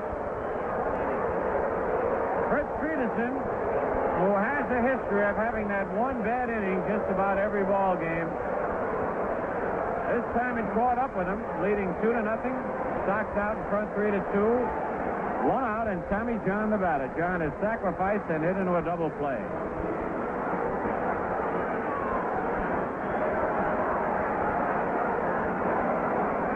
Check swinging it slow, ball 1.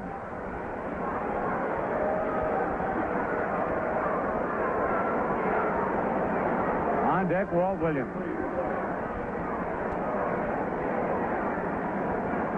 The 1-0 pitch in there, strike call, 1-1.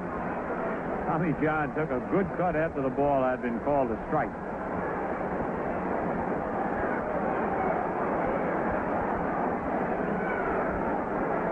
John chokes up on that bat. Fastball, swing and a miss. Ball and 2 strikes. McCraw and Ken Berry both choke up on the bat, but they both hit line drive home runs.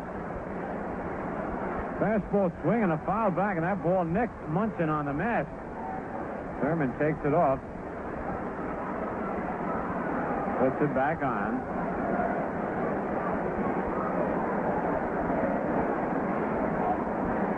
One man out, a 1-2 count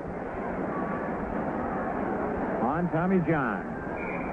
Curve hit in the air to right center field. Woods digging to his right. He's there now and makes the catch. Ron Woods getting that good jump. 2 out. And Walt Williams bounced to short. Bunted. Peterson made a great diving one-hand catch and then bounced to short. 0 for 3.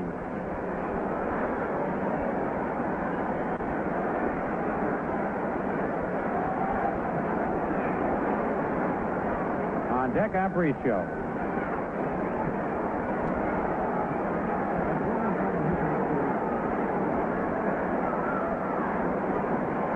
Peterson's pitch is high, ball 1. Walt Williams has not had a base hit so far. He has gone 0 for 10 so far in the 3-game series. He came into this game hitting right around 300. Grounded to short. Kenny up with a nice play. Fires to first and plenty of time.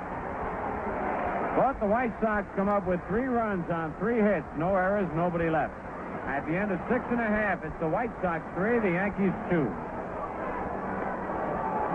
Take me out to the ball game has been the popular chant of millions of Americans for generations. But few have enjoyed a close-up of the baseball scene as Mark Michael describes it in the June issue of Jack and Jill magazine.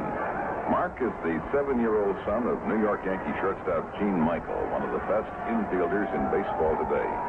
Boys and girls will read of the excitement of watching a game at Yankee Stadium and the glamour and the life of a professional baseball player.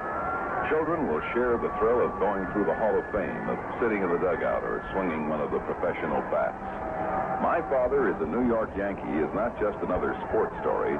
It's a moving commentary of a warm relationship between a boy and his dad, and a happy way of life in one American household.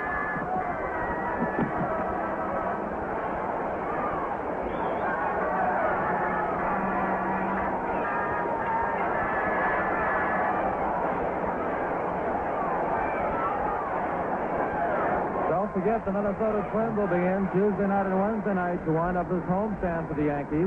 And Rich Reese, the Yankee killer who hit .467 against them last year, is hit a grand slam home run today for the Minnesota Twins after playing the Washington Senators. So come on out and see the Twins and the Yankees Tuesday night and Wednesday night. Right now, the Yankees are down by a score of 3-2 as we get set for the bottom of the 7th. Tommy John has been tough outside of that second inning when the Yankees got 2 runs. All right, Gene Michael has walked and flied to right field.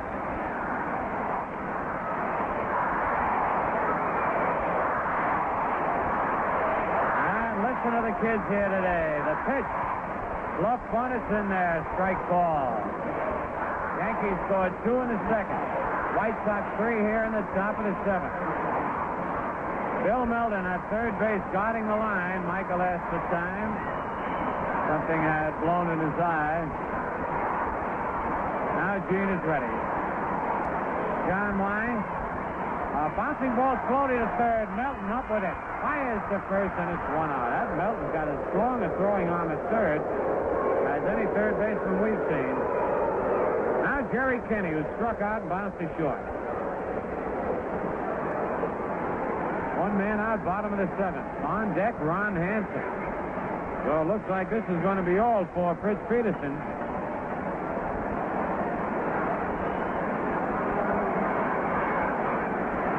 Pitch to Jerry, a curve over, strike call. Tommy John, who was in danger of being knocked out in the second inning, has settled down. Really done a job now. Curve fouled, left to the plate, strike 2. Wayne Josephson chasing it all the way back.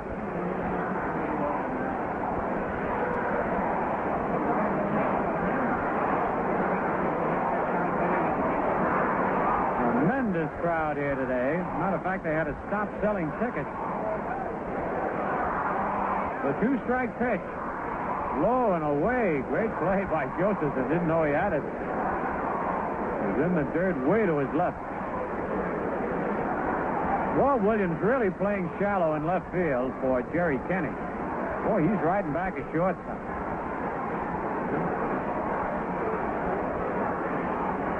And there's a curve in the dirt back to the screen. That's Carlos May out there. Walt Williams in right. He is really shallow. Jerry can go that way. He's got pretty good power to left field, but with a left-hand pitcher out there, might be a little rough. 2 balls, 2 strikes, 1 out. Check swing foul back on the screen. Jerry looking for the curve, and Tommy John busted one inside with a fastball. And roars, that ball stayed up on the screen, and there goes a couple of youngsters up there to try and get it. And they never do get it. The pitch, a bouncer to second base. Bobby Knopp one-hands it. Throw to first in time. Just in time to get Kenney. 2 out. And now Ron Hanson.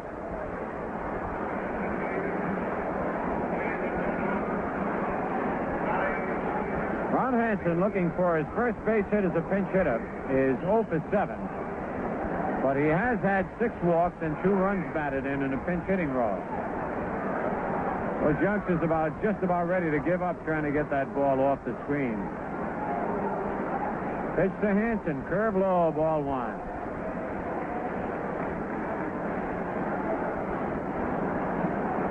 Yeah, now the youngster has knocked it down on the field. Fastball is over, 1-1.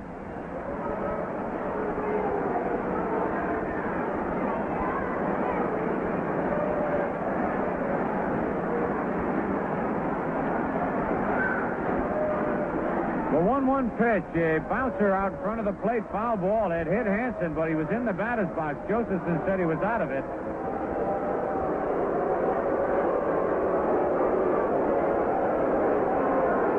One ball, two strikes.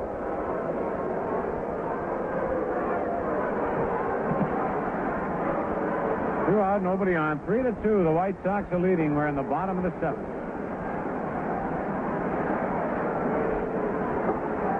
The 1-2 pitch hit high in the air to center field. Kenberry waves his arms. He's under it. Makes the catch. The Yankees go down in order. And at the end of 7 full innings, it's the White Sox 3, the Yankees 2. It's tough to argue over a unit club. But they put too much love into it. Why do people argue? Not because one person steps on another's toe, or because you say something one way and someone else takes it another way. People argue from a lack of love. So, in our own small way, we try to make up for that lack by putting love into our beer. How? If the grain we want isn't in Kansas, we'll get it somewhere else. That's love. If the domestic hops aren't up to snuff, we'll import them. That's love. Anything we have to do to get Utica Club the way we want it, we'll do. That's love. And no one argues over love.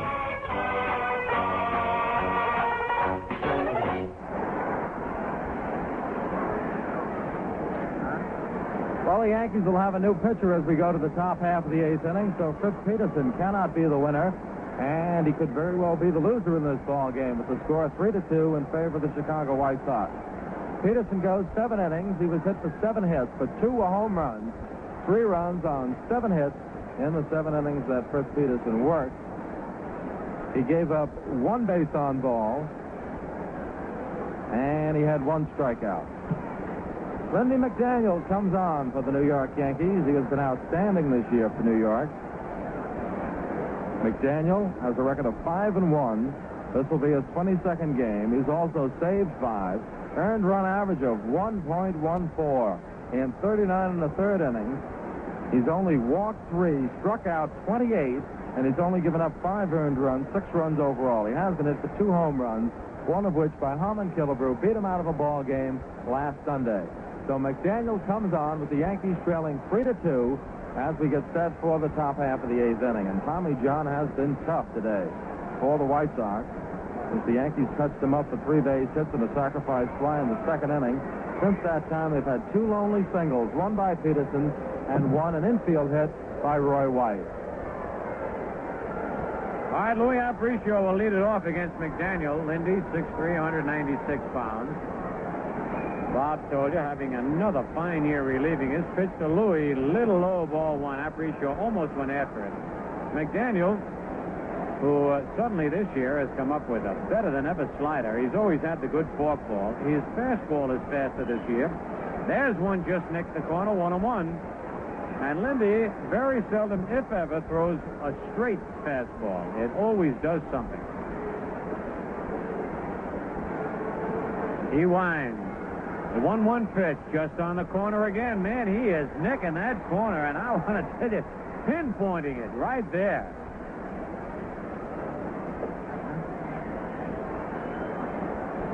All year long, McDaniel has been in that groove. Here's the 1-2 pitch, and this one is lined to left center. Roy White, though, with a bead is right there. Makes the catch. 1 out. So McDaniel that time had been pitching Aparicio away. He tried to bust one inside on him, but Louis was ready. He got good wood on it, but it's 1 out. And now Carlos May bounced to short, struck out, and singled to center. May, a stocky left-hand batter. McDaniel's pitch is in there, strike called. Carlos came into this game batting .305.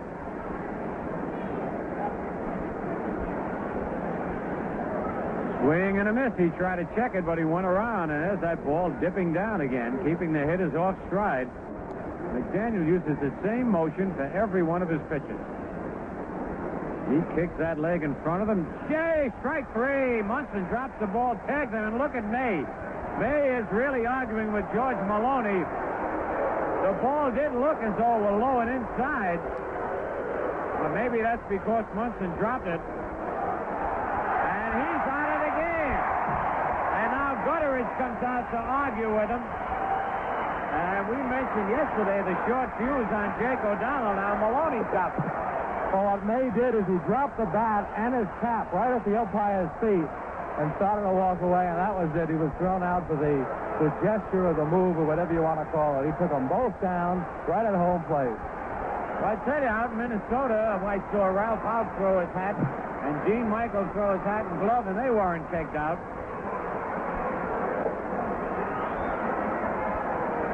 So it's 2 out. Gutteridge leaves. May is out of the game, and now the batter, Bill Melton, is flying to right, walked, and popped to second.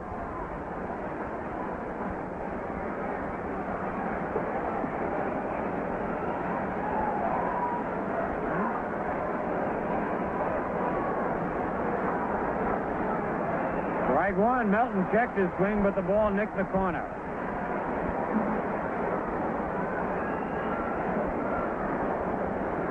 McDaniel winds again. His pitch, ground ball, hit the third. Kenny one-hands it and fires to first for the out. So McDaniel does his job and does it well. 3 up, 3 down. And at the end of 7.5, it's Chicago 3, the Yankees 2. McDonald's has a surprise for you. A fish sandwich for people who think they wouldn't like a fish sandwich. McDonald's filet of fish. Mild North Atlantic whitefish. Crisp and golden outside. Moist and tender inside. And it's topped off with a scoop of our own tangy tartar sauce. So you think you could never like a fish sandwich? Try McDonald's filet of fish. McDonald's is your kind of place. It isn't often that the American public gets a chance to vote for the car of their choice. Well, 600,000 Americans got their chance. In Car and Driver magazine's reader poll, 5 out of the 6 winners were Chevrolets. Chevelle, the best intermediate sedan. Chevelle SS 396, SS 454, best road car. Camaro, best sporty car. And Corvette, best sports GT and best all-around car. Those are the facts. And the facts leave no doubt as to where you get more car for your dollars. See your Chevrolet dealer. Drive home a winner. Well, the White Sox lead the Yankees 3-2, and John Matias will move in and play left field, replacing Carlos May, who got the bounce from home plate umpire George Maloney. Clyde Horace Clark has 3 times bounced to third base, once into a double play. We get the announcement that this is probably the largest crowd in the major leagues for several years. Deep to left field. This one's going to tie up the ball game. A home run for Horace Clark on the first pitch from Tommy John in the bottom of the 8th, and the ball game is tied up just down the line and barely into the first row of box seats, and fair by about 10 feet. 3-3 the score.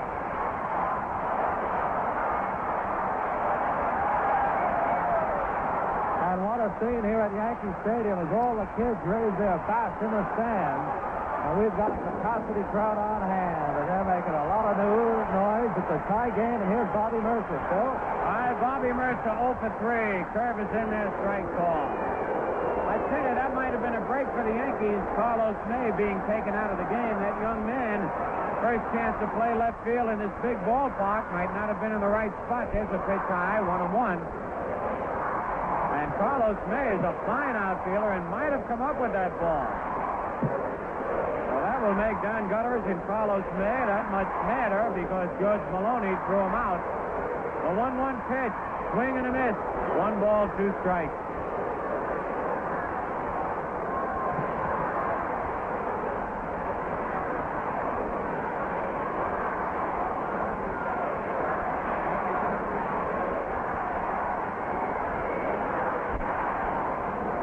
ball, 2 strikes. Curve, swing, and a miss, strike 3. So Mercer struck out for the second time. And that brings up Roy White, who hit to the box, fly to center, and had an infield hit.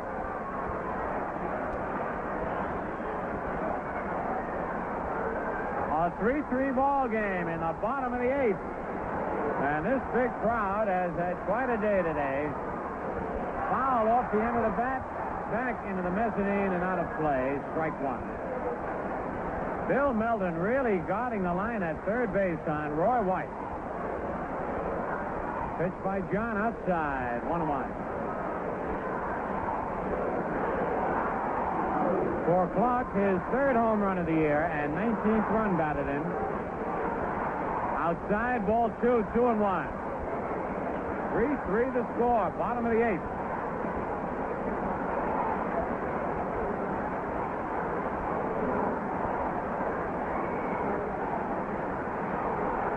Tommy John's been in there all the way. Fritz Peterson off the hook now. Outside, ball 3, 3-1.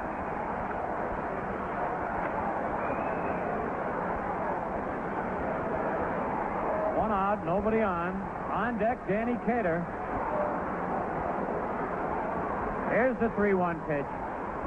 Foul back and out of play upstairs. Full count, and he is pitching away from Roy White. Every pitch to Roy has either been on the outside corner of the plate or just missed the corner. Doesn't want to throw another pitch like he did to Horace Clark. Horace pulled it into the seats down the left field line to tie up the game. The payoff pitch. Outside, low, ball 4. And now Don Gutteridge is coming out. Walking slowly out to the mound. He is not looking towards the bullpen. The hitter will be Danny Cato, who is 1 for 3. Well, let's see how little Don Gutteridge plays this. Hasn't been too tough a ball game for Tommy John. As Bob mentioned, he had that one rough inning the second.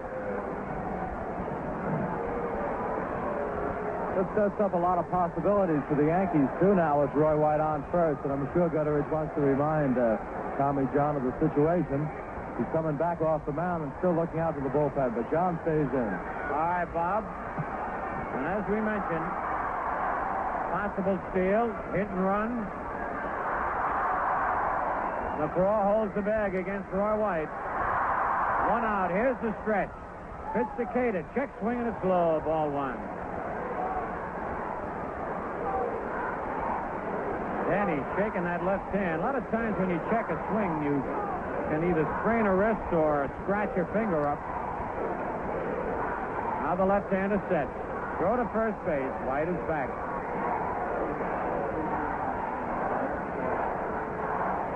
And listen to this crowd. 3-3 the score. Bottom of the 8th. The pitch to Dave. Bounce it back to the box. He wheels. Throws Aparicio for 1. Back to first. Double play. And the inning is over. A 1-6-3 double play. 1 run on 1 hit. No errors, nobody left at the end of 8. It's the White Sox 3, the Yankees 3. All right, we're all even right here at Yankee Stadium. Capacity crowd, tie ball game. 9th inning, what else could you ask for? Yes, sir. That day included, boy, I tell you. Really something, and this game, all the earmarks of an extra inning ball game. Dwayne Josephson has fly to center, hit to the box, and single to left field. He was on base when McGraw homered off the foul pole in right field in the 7th inning, off Fritz Peterson. Fritz is out of the game. McDaniel is in there. Lindy McDaniel and Tommy John are the pitchers of record. Horace Clark tied up the game with his home run, leading off the bottom of the 8th. Right-hand hitting Dwayne Josephson. McDaniel's pitch on the outside corner. Strike 1 call.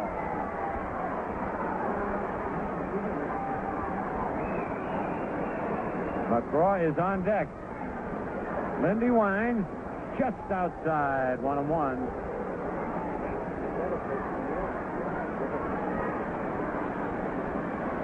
1-1 the count. A high fly to shallow center.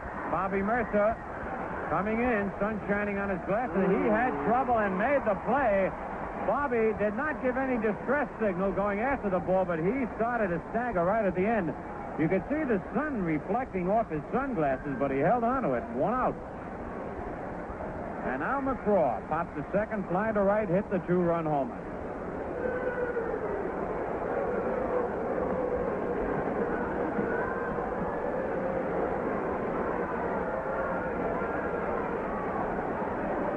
Lindy winds. His curve is a little bit low. Ball 1.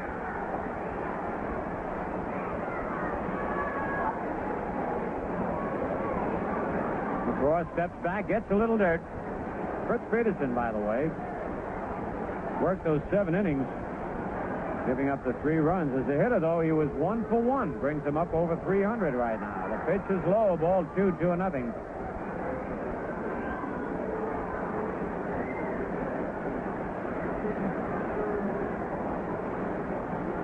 The 2-0 pitch is popped up in a shallow left field. Roy White digging, coming in, stops now and makes the catch. So 2 soft flies, 2 out. Right now we pause for station identification.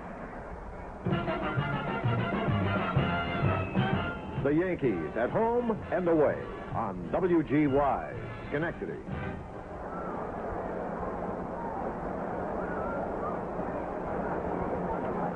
All right, Bob Demir is going to carry you down the rest of the way. Bob? Bobby Knopf takes the pitch low for ball 1. 1 ball and no strike. 2 outs here in the top half of the 9th inning in a tie ball game. 1 ball and no strikes to Bobby Knopf. The windup by McDaniel and the pitch. Swing and a miss. Strike 1. 1 ball and 1 strike. Lindy McDaniel on the pitch for the Yankees. He's faced 5 men. He's gotten them all. 2 outs in the 9th. Tie game. The kick. The pitch. Strike 2. It's called. 1 ball and 2 strikes. Game is tied at 3-3. The White Sox and the Yankees. Bill's on his way downstairs to do a TV interview in the event the Yankees win it. There's the bounding ball. Hit the shortstop. Michael up with it. Long throw to first. Got him, and the sides retired. So in the top half of the 9th inning, no runs, no hits, no errors, and nobody left. We go to the all-exciting bottom half of the 9th inning. The White Sox 3, the Yankees 3.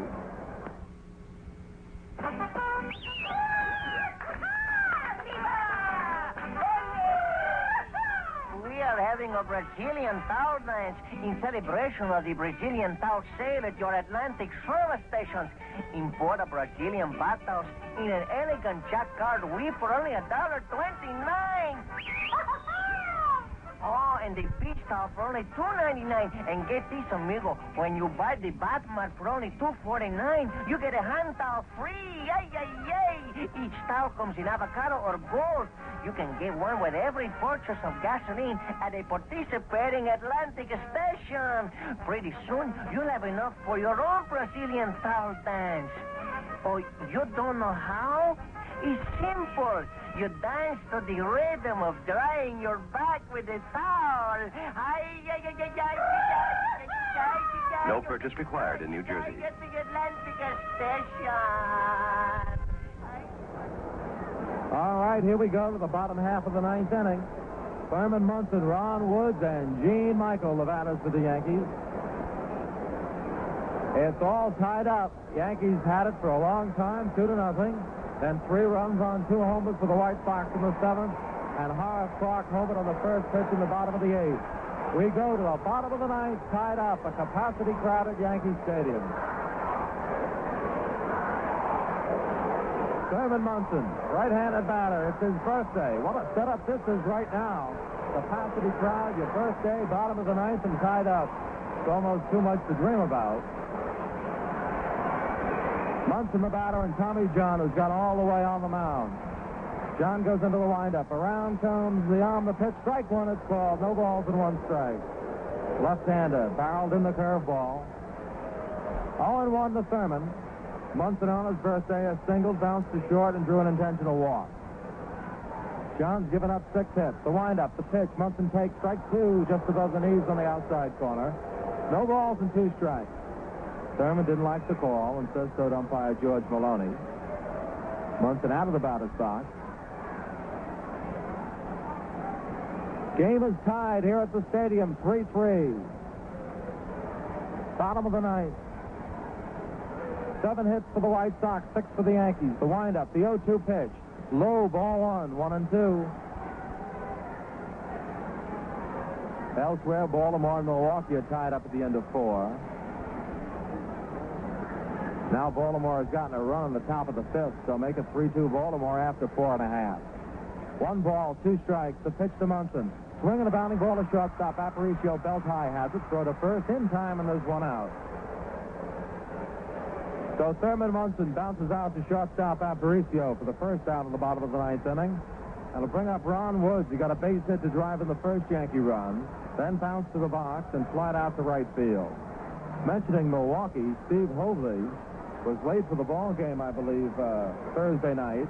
Was fined, has refused to pay the fine. Here's the pitch to Woods. Swinging a bound to the shortstop. It's going to be cut off by the no. Goes to Aparicio. Throw to first. Out. What a play by Aparicio. Melton missed the ball, the third baseman. Aparicio got it, made the throw, and he just got Ron Woods. 2 outs.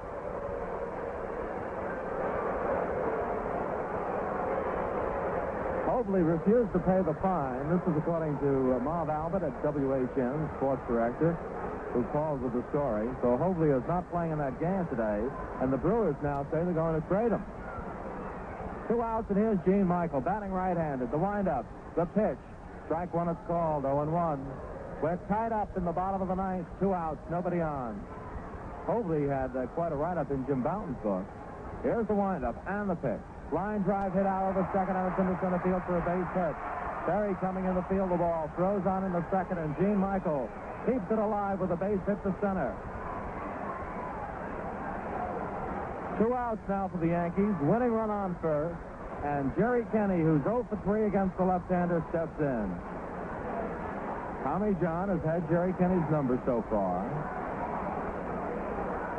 But Jerry, looking to break out of it, came into the game hitting .207. The lead by Michael. The pitch. Kenny takes inside for ball 1. As Phil mentioned the last time he was up, they play him very shallow in left field. The last time it was Carlos May, but now it's Matias who's out there. Carlos May was thrown out of the game for arguing. Actually, he dropped his helmet and his bat on home plate, which was the immediate cause of the ejection.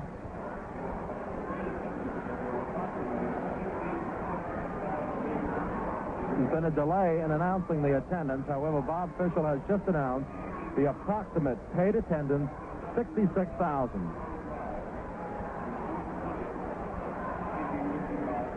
That'll be the biggest crowd since June 20th of 1965.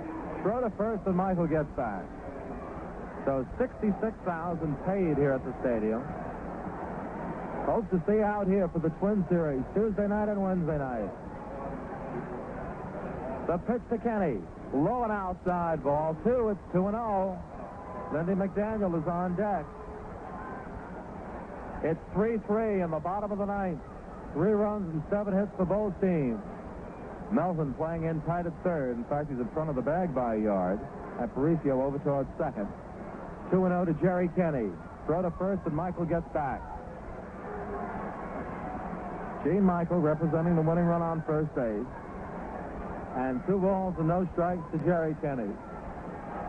As the stretch on the mound by John. Here it comes. There it goes. A pop-up foul coming back and onto the screen. 2-1.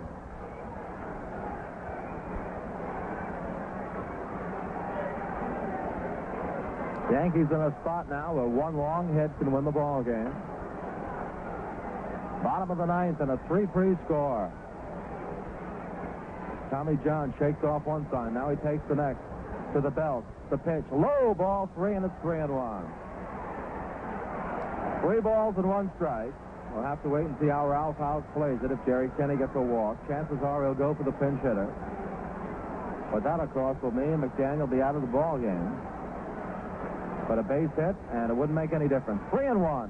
The runner goes, and there's a bounding ball hit for second. Michael stops, lets it go by him. Now the throw to first by Knopp. In time, and the side's retired. So they played hit and run 3-1, and Kenny bounces out. No runs, 1 hit, no errors, and a man left. So we go to extra innings before a crowd of over 66,000 with the score, the Yankees 3 and the White Sox 3. Let's look at the scoreboard.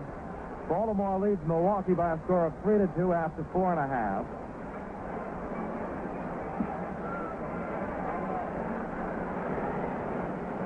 Cuellar still on the mound for Baltimore. Baldwin has relieved Patton in that game. They put on the wire Robinson, number 8. We're not sure which one. Boog Powell, number 16. Ted Savage is hit number 4. Minnesota leads Washington 7-3. That was Frank Robinson, we get it. Frank Robinson hit the home run for Baltimore. Boswell against Brunette. Minnesota at Washington. They're both long gone. It's 7-3. Minnesota leads Washington. Rich Reese hit a home run with the bases loaded in the 6th inning. And don't forget, the Twins will be in here Tuesday night and Wednesday night. Bob Shepard on the PA has just announced the paid attendance here at the stadium. Boston leading Kansas City 6-4 after 6 innings of play. That's the largest major league crowd in the past 5 years. Largest crowd anywhere in the past 5 years. And they've had back days and ball days and what have you in the other places as well. Kelly hit number 3. Hernandez hit number 2 in that ball game. That's the first of 2. And the Red Sox lead Kansas City 6-4 after 6. Cleveland and California hand against Mercer Smith. In the National League, the Reds lead the Mets 8-1 after 5.5. Lee Mayers hit number 15 and Johnny Bench number 18. Pittsburgh beat the Dodgers 3-1. Philadelphia leads Houston 5-0 after 3.5.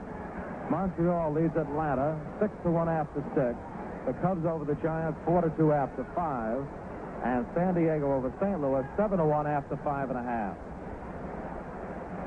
Ken Berry leads off the 10th inning. McDaniel kicks, delivers. The ball bunted down the third base line, rolling foul, strike 1.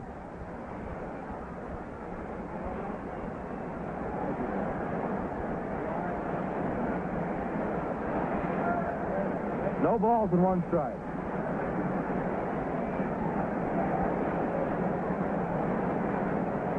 On the board. 0-1 the count. Berry comes back after bunting foul. We're in the top of the 10th inning at Yankee Stadium. 3 runs, 7 hits, and no errors for the White Sox. 3 runs, 7 hits, 1 error for the Yankees. The error insignificant in the ball game by Roy White in left field. After a base hit, allowed the runner to go to second, but he died on the bases. Pitch on the outside corner for the called strike 2. McDaniel's been getting that outside corner, and Maloney's been calling him strikes. No balls and 2 strikes. McDaniel into the windup, the pitch. Swing and a check swing pop fly. Horace Clark back on the grass, under it, 1 out. Ken Berry checks the swing and popped it up, and there's 1 out. Well, Tommy John is scheduled to bat. Walt No-Neck Williams is in the on-deck circle. Now, let's see if John comes out of the dugout. I don't believe that's Tommy John. It's Hopkins. Gail Hopkins will pinch hit. So Tommy John is out after pitching 9 fine innings, giving up 3 runs on 7 hits. The arithmetic on Gail Hopkins, .333 batting average, 1 home run, 1 triple, and 4 doubles.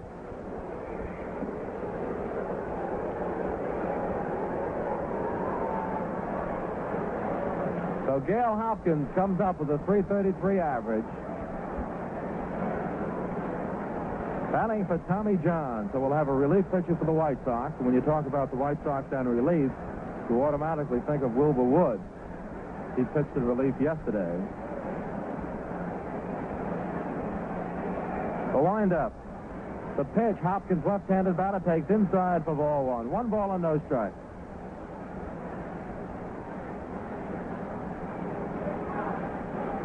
Also have Danny Murphy out in the bullpen as a possibility. We're on the top of the 10th. It's 3-3. The windup and the pitch. In there for the call strike, and it's 1-1. 1 ball, 1 strike. Yankees 3, White Sox 3. White Sox up in the 10th with 1 out. McDaniel kick delivers. Fastball, swing and a miss. 1 ball and 2 strikes. What a job McDaniel has done for the Yankees. He's had decisions in the last 2 Sundays. 2 weeks ago in Cleveland, he won both games with a doubleheader. Last week, beaten by Killebrew. Check swing, pop foul, out of play, third base side into the lower deck. The count holds 1 ball and 2 strikes. McDaniel's earned run average 1.14, but the statistic that really tells the story: 3 walks and 28 strikeouts.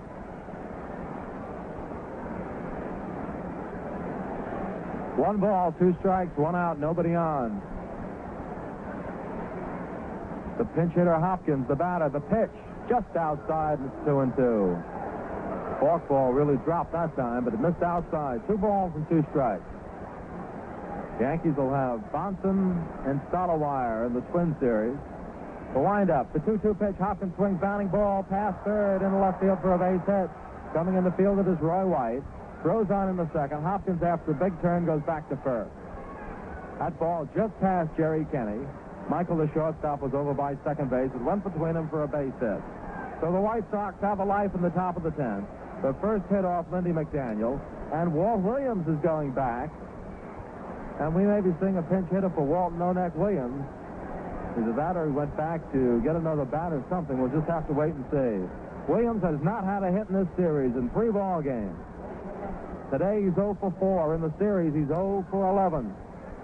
Somebody's coming in from the bullpen.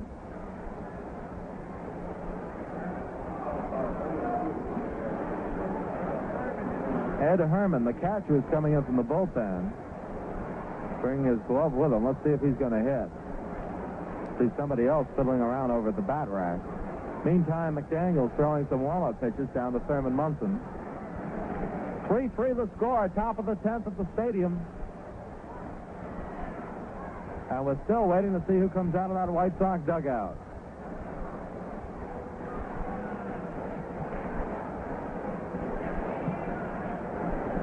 Could be Ed Herman take his time after the run-in from the bullpen out left center field. It is Ed Herman coming out of the dugout. Herman with a batting average of .275, 3 doubles, 5 home runs. And Ed Herman, who did the catching here on Friday night, will do the hitting in the top half of the 10th inning. So Walt Williams is out of the ball game, and that'll mean another outfielder for the White Sox in the bottom half of the 10th inning. McGraw could always move to the outfield if they needed him, but they also have Blanco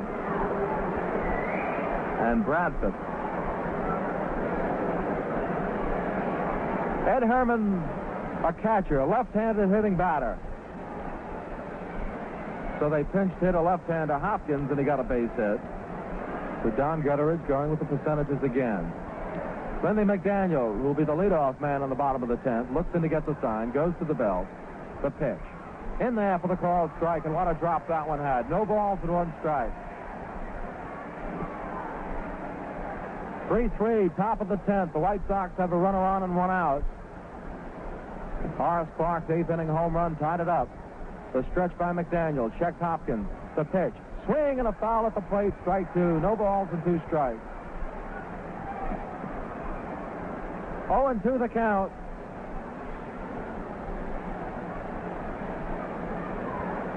Luis Aparicio on deck. And remember, Matias has moved into the number 3 spot after replacing Carlos May. 0-2 the count. Clock way over in the hole. Here's the 0-2 pitch. Just missed, low for ball 1. Start the swing, held up, and the pitch was low. 1 ball and 2 strikes. Right now, a beautiful afternoon for baseball and a beautiful ball game. A lot of beautiful people at the ballpark, 66,000 worth. Here's the pitch. Outside, and it's 2-2.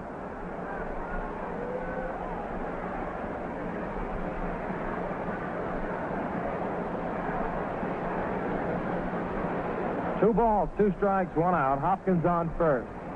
Tie game in the 10th. McDaniel now has thrown 2 balls following 2 strikes. To the belt goes Lindy. The pitch. Swing and a miss, strike 3. So Herman strikes out, pinch hitting. And it'll leave it up to Luis Aparicio.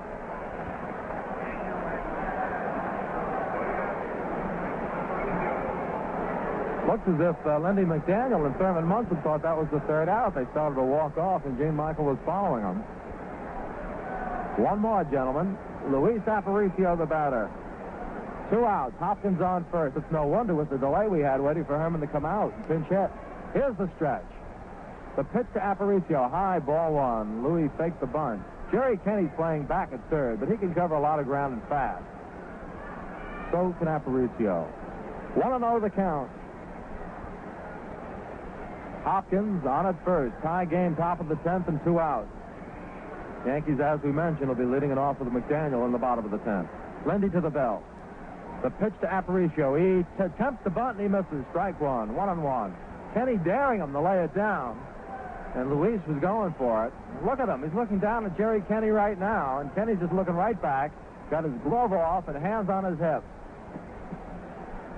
If I had to make a bet right now, I'd say he's going to try to bunt again. Here's the stretch. The kick, the pitch. Check swing, and it's a ball outside, 2-1. Now Aparicio looks down to Billy Adair, the third base coach. John Matias on deck. 2-1 the count. McDaniel checks the runner. Here's the pitch. Strike three, it's called. He caught the outside corner. Check that, 2-2. 2 balls and 2 strikes. Check swing on the previous pitch. And the 1 bunt attempt, so it's 2-2. Lindy needs 1 more on Aparicio. Checks the runner. And the pitch. Swinging a little pop-up behind first base. Cada going back. He's under it. Foul ground, he makes the catch. So McDaniel and Munson thought there were 3 outs. Then I thought there were 3 outs. And finally, there are 3 outs. No runs, 1 hit, no errors, and a man left. We go to the bottom of the 10th. The White Sox 3, the Yankees 3.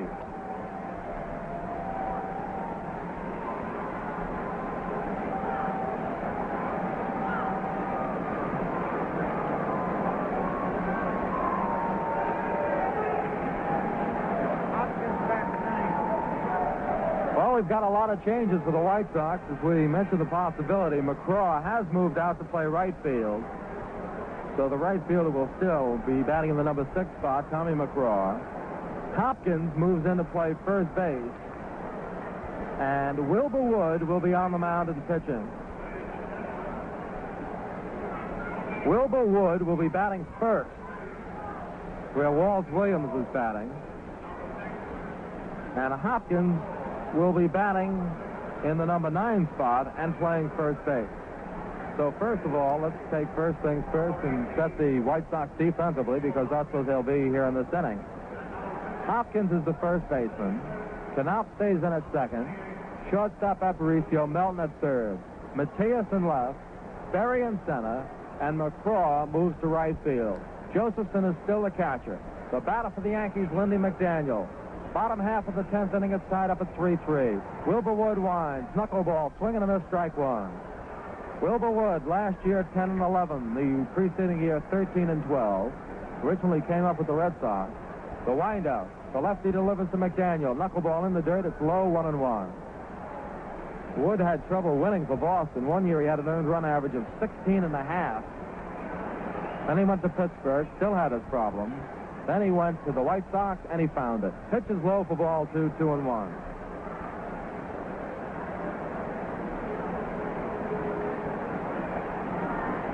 Wood pitched in yesterday's ball game. His record this year, 2-6.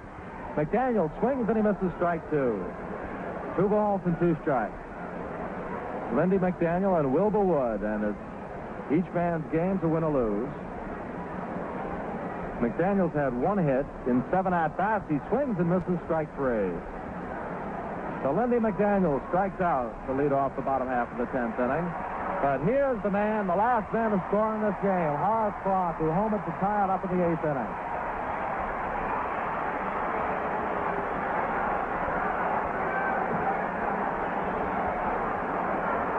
Clarke, the batter. The game the other night against the Royals, he broke up a no-hitter in the 9th and then won it with a sacrifice fly in the 12th. Tonight, or this afternoon, he has tied it up with a home run in the 8th, now batting in the 10th. The pitch, line drive, base hit. It's over third, rolling down the left field corner. Matias coming over the field at Clark, going to try to go for second. Here comes the throw. Clark hits the dirt. He is out.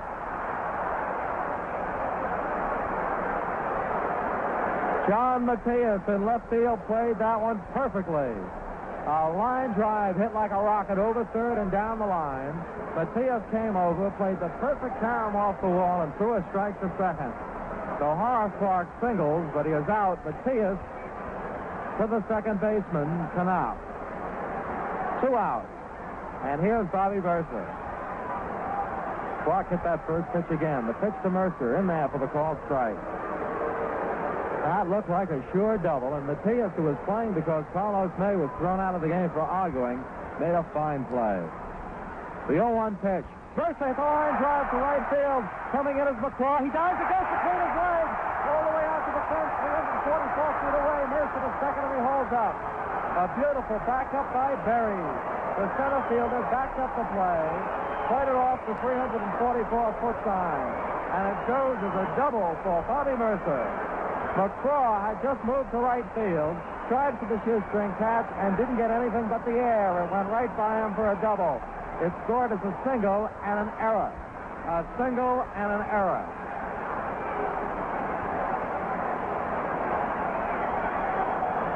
All right, here's Roy White with a chance to win it. Let's see if they pitch to him. The winning run on second, 2 outs, bottom half of the 10th inning. 66,000 fans. They're on their feet. They're going to pitch to Roy White. Wood to the stretch. The pitch. Swing and a little bounding ball down the third base line. It's a lot of trouble. Melton picks it up. No play, no play.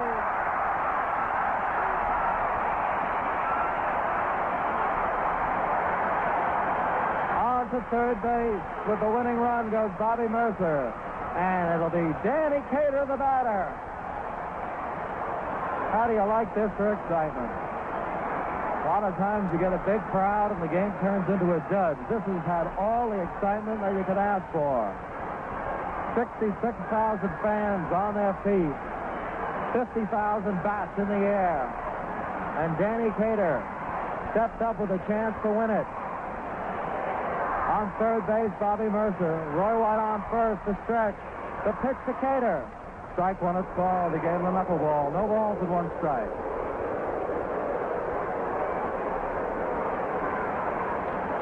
White's run doesn't mean anything. He's floating off first. Mercer down the line at third. The stretch. Here's the pitch. Swinging a ground ball to shortstop. Aparicio up with it. The throw to second. Out. And we go to the 11th. Wow. For the Yankees in the 10th inning, no runs, 3 hits, 1 error, and 2 men left on base. At the end of 10, the White Sox 3 and the Yankees 3.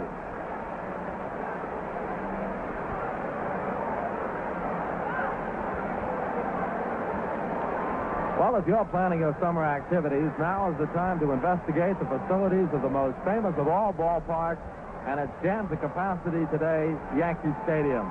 Whether you're out for fun or recreation, employee party nights, or a charitable benefit, there's nothing quite like a Yankee ball game. Box seats, reserve seats, we have them all, and there's an added plus. It's one of the few places where you can bring the kids along. No group is too small, and no party is too large. So while good seats are still available for most ball games, we urge you to write for a free booklet. Or if you wish, feel free to contact the group sales department at 293-6000. Make this year's outing a combination of good fellowship and good baseball.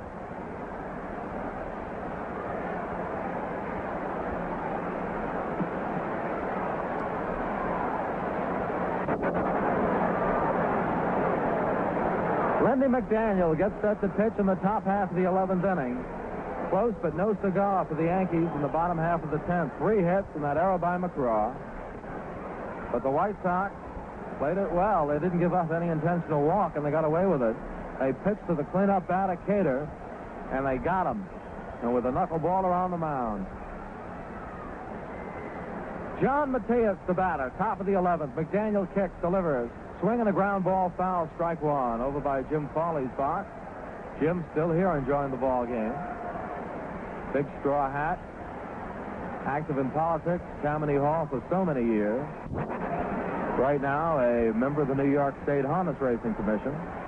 No balls and one strike. McDaniel to Mateus. Swing and a high fly ball. Short right center. Here comes Woods. Here comes Mercer. Woods is there. He's got it, one out. John Mateus flies out to right, and now on Yankee baseball, we pause for station identification. The Yankees at home and away on WGY, Schenectady.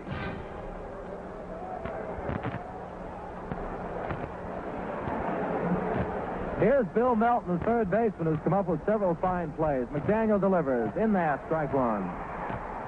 Melton's had a habit in this series of uppercutting the ball a lot. He's popped up quite a few times, twice in today's game. He can hit him, though. Here's the pitch. Low and outside for a ball, and it's 1-1. Nice, refreshing breeze here at the stadium. Right now it's blowing in. 1-1 the count. Tie game in the 11th. Lindy McDaniel kick. Right-handed deliver. Swing and a miss, strike two. And he was cutting for Yonkers. 1 ball and 2 strikes. 3 runs, 10 hits, 1 error for the Yankees. 3 runs, 8 hits, 1 error for the White Sox. Yankees looking to sweep the series and make it 6 in a row, but the White Sox fighting them to the wire. The 1-2 pitch.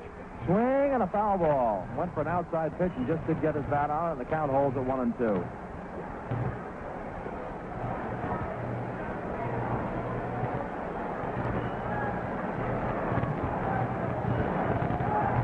Yankees in extra inning games are 3-3. 1-2 the count. The pitch to Melton. Swing and a foul ball back to the backstop, and the count holds at 1-2. White Sox in extra inning games. Let's see, 1-run games. They've won 5 and lost 10.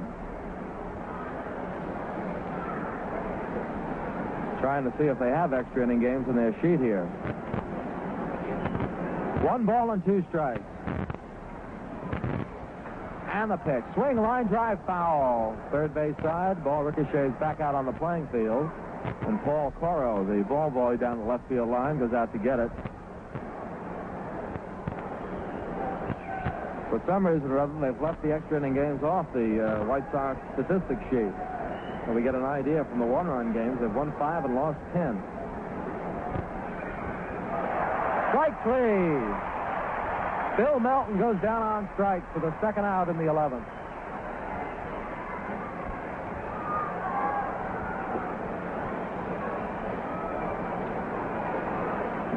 Bill Melton strikes out for the second out, and Wayne Josephson, the catcher, steps in. Josephson is 1 for 4.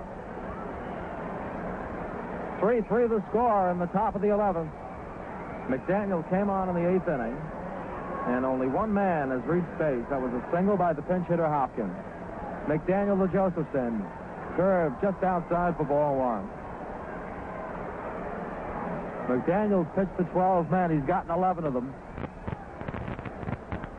High game in the 11th. 2 outs, nobody on. Lindy kicks.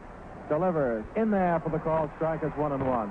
I want to tell you, he's got a groove on that outside corner to the right-handed batters in this game, and he's just been picking it off. 1 ball, 1 strike, and 2 outs. The windup and the pitch. Outside for a ball, and it's 2-1. Wayne Josephson, the batter. 3-3 in the 11th.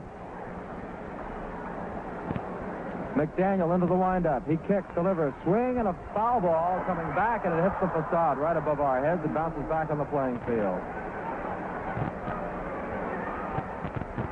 2-2 the count. Unofficial attendance figure today, 66,000 paid. And they're seeing quite a ball game. McDaniel looks in to get the sign. Goes into the windup, the 2-2 pitch. Fastball, swing and a miss, strike 3. For McDaniel, 2 strikeouts in the 11th inning. No runs, no hits, no errors, and nobody left on. And look at Lindy McDaniel trot off the mound. He doesn't walk off, he trots off. We go to the bottom of the 11th. The White Sox 3 and the Yankees 3. Maybe you don't want to give away your age, but you can probably remember the days when you phoned a grocery store with your food list and they delivered, when bicycles were bought all assembled, when doctors made house calls. Sound good? Well, every time you get a yearning for old-fashioned service again, drive to your nearest Atlantic station and buy gasoline. Then watch them go to work with all their great little extras. You know, like cleaning the windshield, checking the oil level, the radiator, the battery. All free services. And you'll enjoy the way they look out for your well-being in other ways, too. If replacements are required, the Atlantic men do it with top-flight replacement brands. And it's all done effortlessly and in good spirits. Now, please understand, this isn't a knock at modern self-service, but you have to admit, you'll enjoy a little old-fashioned Atlantic pampering, too.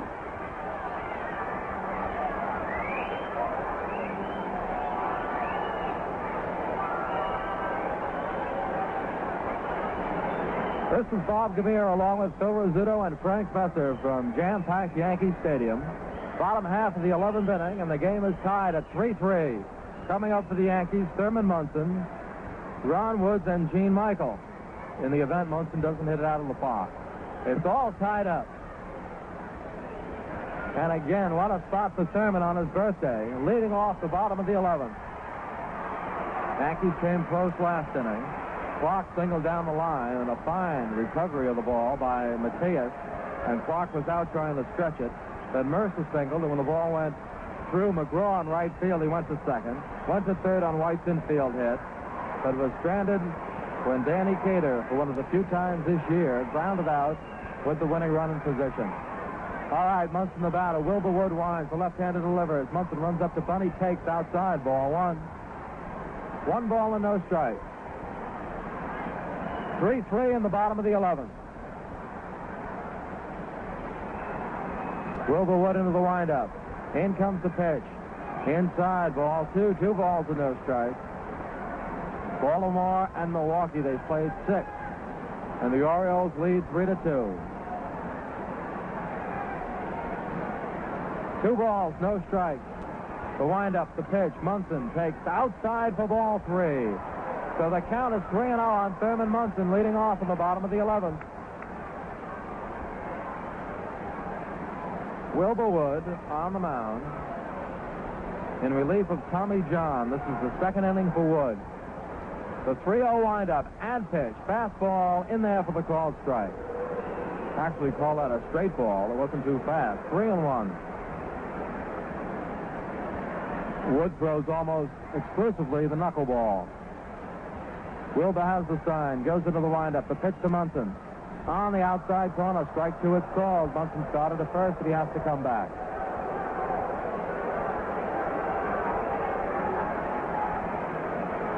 Three and 2, the count to Thurman Munson.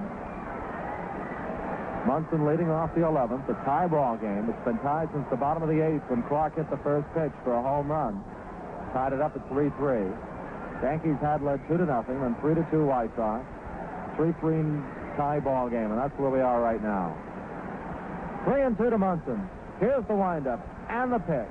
Swinging a comebacker right to the mound. Wilbur Wood has it. Throw to first, 1 out. So Munson was ahead 3-0, but Wilbur Wood stayed right with him and got him to bounce out. 1 out, and here's Ron Woods. He singles, bounced to the box, slide to right, and bounced to shortstop. Woods with 1 hit and 1 RBI. Ron has hit 4 home runs this year. He hasn't hit one in a while.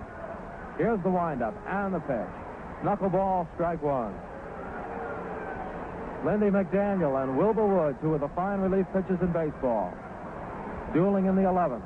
The pitch to Wood, outside. Now this is Wilbur Wood on the mound and Ron Woods at bat. So it's Wood to Woods, 1-1.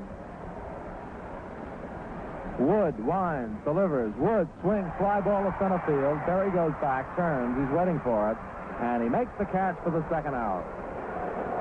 So a very quiet 11th inning after a very exciting 10th inning. 2 up and 2 down, and here's the stick, Gene Michael. Michael has walked, slide to right, hit to third, and singled. Singled with 2 outs in the 9th.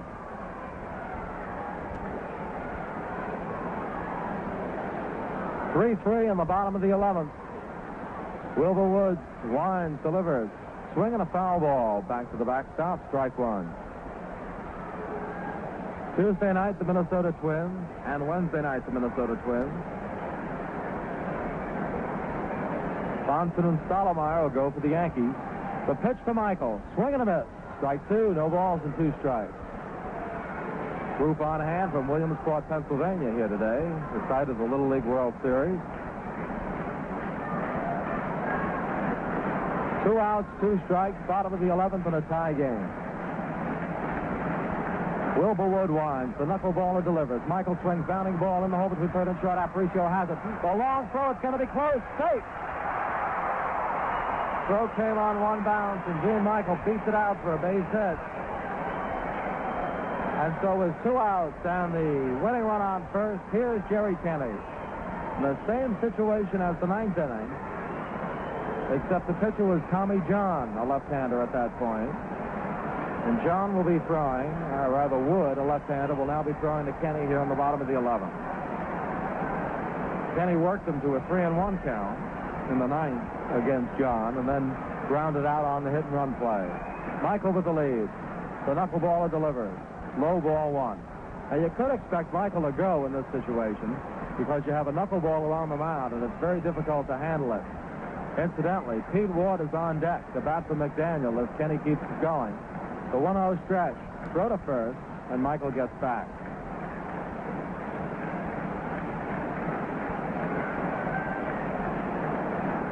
Michael has 2 stolen bases. The stretch. Throw to first, and Michael's back again. Pete Ward was really wrapping him out of the park at batting practice, putting on a show for the big crowd that had come early. Here's the 1-0 stretch and the pitch. Kenney takes strike 1, gave him a curve. 1-1. Left-handed batter against the left-handed pitcher. The Yankees have used Ron Hanson in a pinch-hitting role. Johnny Ellis is not here. 1-1 the count. And they've got Michael picked off. The throw to first. Now it's fouled. The throw to second. He's safe.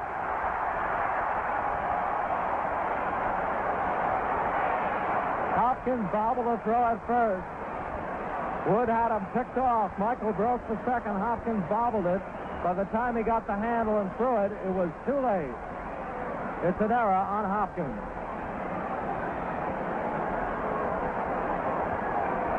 One and one the count to Kenney. Here's the stretch. And the pitch. Swing long, drive to right.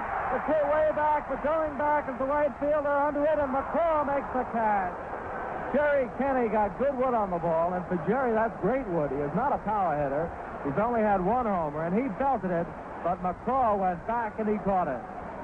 No runs, 1 hit, 1 error, 1 left. To the 12th, the Yankees 3, the White Sox 3. This is Frank Mercer, voice of the Yankees. Here's a quick quiz about baseball. Ready? Okay, what do these 3 terms mean? Change up, whip, Baltimore chop. Well, that was pretty easy, right? Because where baseball's concerned, you know what you're talking about. Now try these. Goofballs, Jolly Beans, Bombita. How'd you do that time? Did you know these words are all popular names for dangerous drugs? You should know them to keep away from them. There's a lot more you should know about drugs and what they can do to you, too. Don't guess about drugs when you can have the facts. For answers to many questions about drugs, write for this booklet. Answers to questions about drug abuse. To the National Clearinghouse for Drug Abuse Information, Box 1701, Washington, D.C., 20013.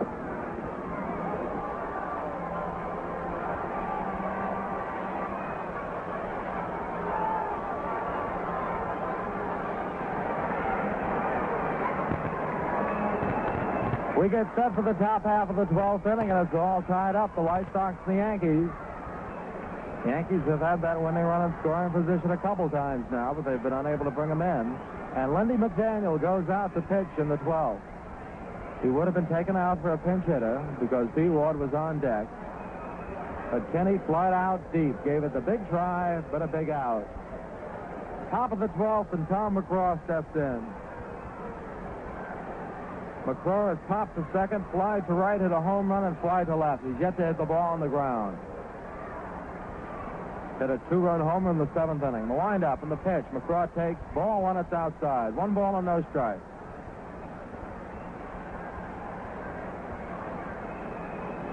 Now McCraw backs out. Steps back into the batter's box. 3-3 the score in the top of the 12th. The Yankees and the White Sox. McDaniel kicks, delivers. Swing and a bouncer foul outside of first down the right field line, and the count is even at 1 ball and 1 strike.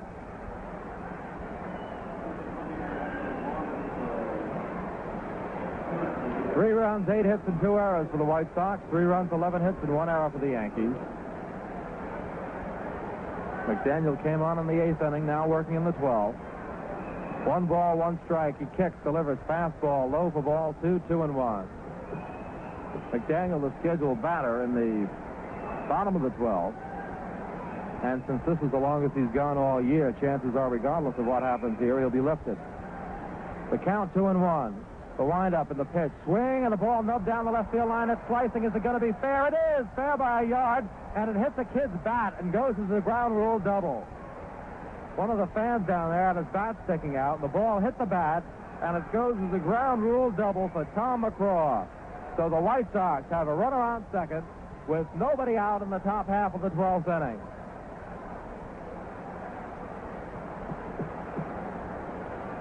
He would have had a double anyhow. McCraw on second, nobody out, and it brings up Bobby Knopp. And let's see how the Yankees elect to play it. And also, let's see how the White Sox elect to play it.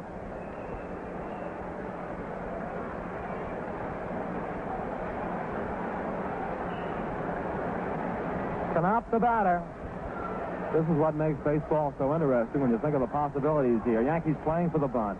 Here's the pitch. He squares around, attempts to bunt, and misses strike 1. That forkball with a big drop on it. And he missed that one. 0-1. Horace Clark was over to cover first. Cater was coming in. Kenny was coming in from third. So the White Sox have a man on second. McCraw, nobody out at the top of the 12th. 0-1 the count. McDaniel goes to the belt. Here's the pitch. He squares around, attempts to bunt, misses. Strike 2. Knopp is the number 7 hitter. Ken Berry is scheduled to bat next. And then Gail Hopkins, the first baseman, who is batting in the 9th spot. Wood is batting in the number 1 spot with the juggling of the batting order. 0-2 the count. The stretch by McDaniel. McCraw with the lead. Here's the pitch. Swing and a ball hit back past the box. Clark over to get it, and it goes through his arms. And here comes McCraw around third. He's going to try and score. He does score the throw to second, and out at second base is the batter, Bobby Knopp. But it's Chicago 4 and the Yankees 3. McDaniel tried to flag it down. He missed it. Clark had an easy play at first base, but the ball went through his glove, and we'll have to wait for the scoring.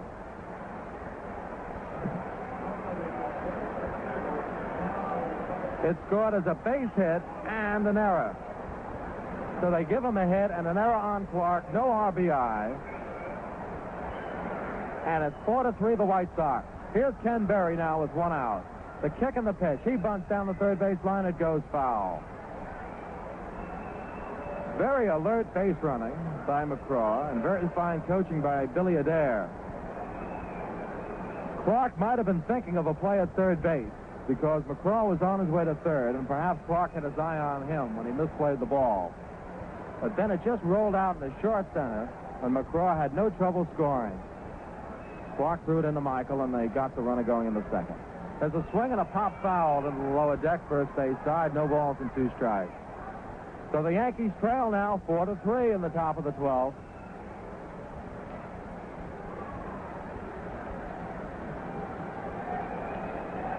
One out, nobody on, and Ken Berry the batter. The count on him is 0-2. The windup and the pitch. Outside, and it's 1 ball and 2 strikes. The Yankees had a lot of opportunities to win this. The 9th inning, they had a man on with 2 outs. 10th inning, they had the best chance. Had runners on first and third. Here's the pitch. Swinging a high pop-up. Hit down the right field line. Cater going back. He won't get it. It's in the seat.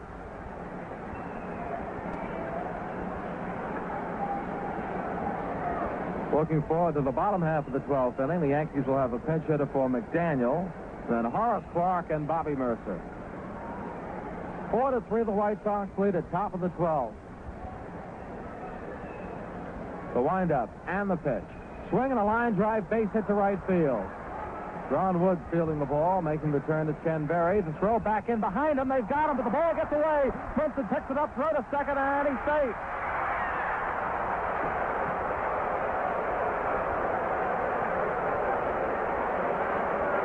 Ron Wood caught Berry making a big turn, but the ball went under Cater's glove. Munson backed it up, but his throw to second was not in time. It'll be scored as a single.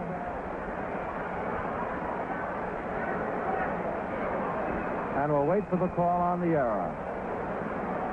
Here's Hopkins, batting in the number 9 spot, the first baseman. Pinched hit in the 10th inning and singled and stayed in the ball game. Got the hit off McDaniel. This has been the longest McDaniel's been asked to go. Here's the stretch and the pitch. Low, ball 1. McDaniel would have been out if the Yankees had gotten one more batter up to the bat last inning, because Ralph Houck was ready to pinch hit Pete Ward. Cater is charged with an error. Here's the pitch. Outside for a ball, and it's 2-0. Hopkins the batter, 2 balls and no strikes. Ken Berry on second. And 1 out. White Sox have taken a 4-3 lead in the top of the 12th.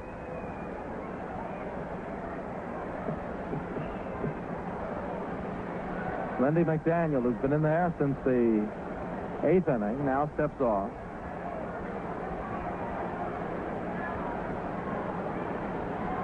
White Sox have a run in. A man on second and 1 out. McDaniel goes to the belt. The 2-0 pitch to Hopkins. In there for the called strike. It's 2-1.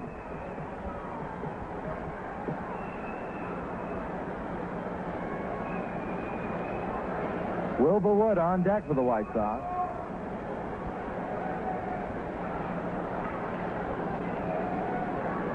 There's the stretch by McDaniel. And the pitch. Swing and a bounding ball to first. Kate, a big hop over his head. He gets it, steps on the bag. Moving over to third is Ken Berry. There are now 2 outs, and Berry on third. Score that one, the first baseman unassisted. Berry on third with 2 outs. And here's Wilbur Wood, who right now stands to be the winning pitcher if he can stop the Yankees in the bottom of the 12th.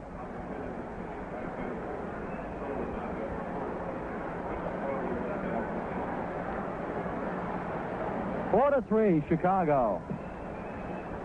Top of the 12th. Berry down the line at third. Here he comes. Here's the throw, and he is out at home. And Munson bowls him over. He tried to bowl over Munson, and Munson just stood there and gave him the hip.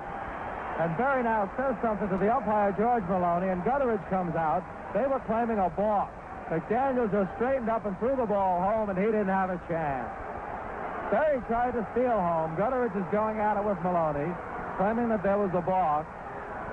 But he's out at home, and Munson just stood right up to him. And now Berry kicks his helmet over to the dugout. But he goes out to play center field. Gutteridge still going at it with plate umpire Maloney.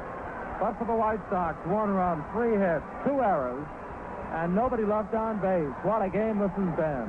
To the bottom of the 12th, and it's not over yet. Chicago 4 and New York 3.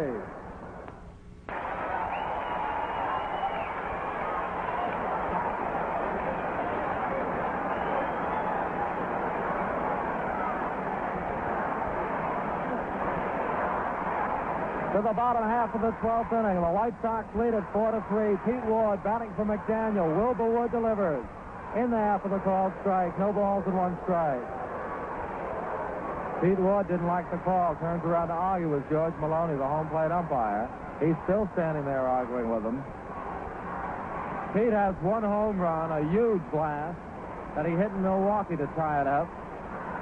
And he was bombing them out of here in batting practice today. Ward batting 208. The windup by Wood. Double pump and pitch. In there. Strike 2. Gave him the curveball. No balls and 2 strikes.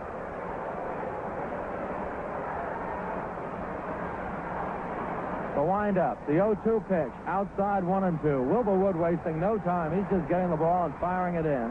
Not really firing. He's knuckling it in. 1-2 the count. Don't forget the Twins will be here Tuesday night and Wednesday night. The windup. The 1-2 pitch to Ward. Swing and a miss, strike 3. Pete Ward strikes out. 1 out for the Yankees in the bottom of the 12th. And Horace Clarke will be coming up. Well, Horace tied it up once. He hit a home run in the 8th inning to tie the game at 3-3. Right now, it's 4-3 Chicago.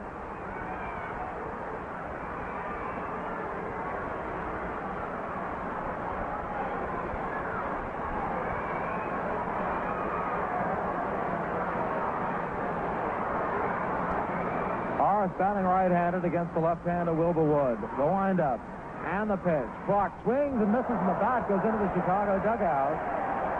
No balls and 1 strike. He foul tipped the ball at the plate, and the bat went into the dugout. White Sox lead it 4-3, bottom of the 12th. Yankees have fought back once, and they had a couple of fine chances to win it. But now the White Sox have the edge. Horace Clarke batting with 1 out. The 0-1 windup and the pitch. Low outside for a ball with the knuckler, and it's 1-1.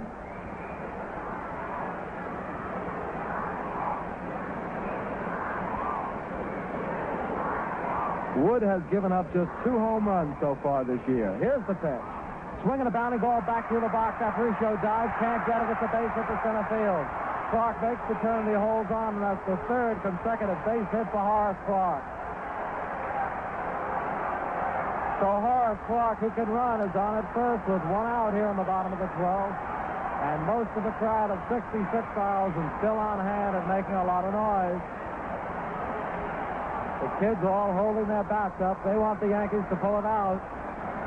The White Sox lead 4-3. That one by Clarke had eyes as it went up the middle.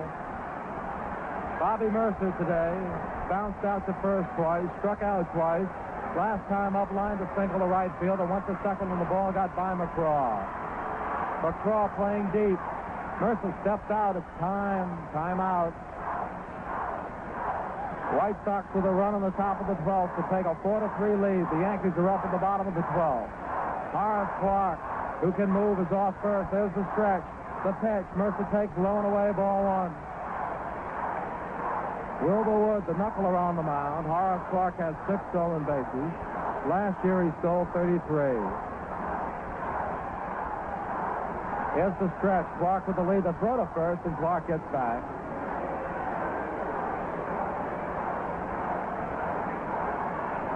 Wilbur Wood has already picked off 1 man, Gene Michael. He stretches. Throw to first. Clarke gets back. You can't take a big lead on him, but with the knuckleball, if you get any kind of a jump, you have a chance. The 1-0 stretch, throw to first. That's 3 times. Clarke gets back. Roy White on deck. Bob Mercer, the batter. The game could end here on a double play or a home run. The 1-0 stretch, the pitch. Swing and a miss, and he was going for the downs. 1-1. White Sox 4, Yankees 3, bottom of the 12th. Wood struck out, pinch hitting, to start the bottom of the 12th. Clarke singles. 1-1 to Mercer. Wilbur Wood to the stretch. Throws to Mercer. Swinging a pop-up, straight up. Coming in as the 3rd baseman, Hopkins, in fair territory. Got it, 2 outs. And right now on Yankee baseball, we pause for station identification. The Yankees at home and away on WGY, Schenectady.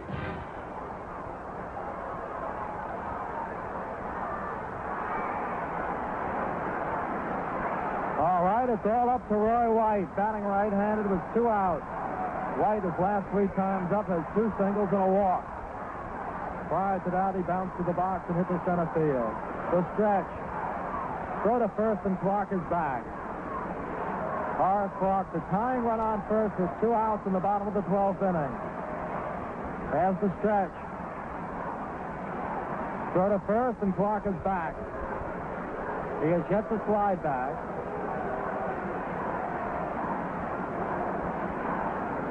The stretch. The pitch. Swing and a miss, strike 1, and White was trying to go to right field. No balls and 1 strike. Clark was cool that time. With Wood through to the plate, Clark was going back to first. The stretch, throw to first, Clark back. He's a tough man to steal on. We can see why now with his move. There's the stretch. Here goes Clark, the pitch, swing and a miss. No throw, no throw. Clark is safe at second.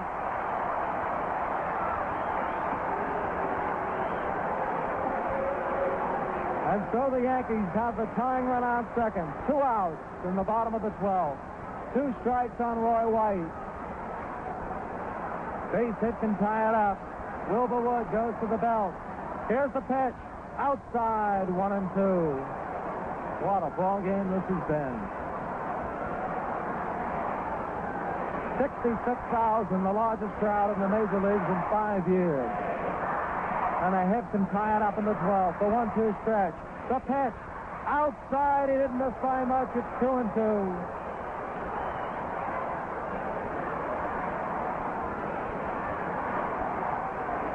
Danny Cater on deck. Horace Clark on second. 2 outs. The White Sox lead 4-3 in the 12th. The stretch. Here's the pitch. Swing and a pop-up.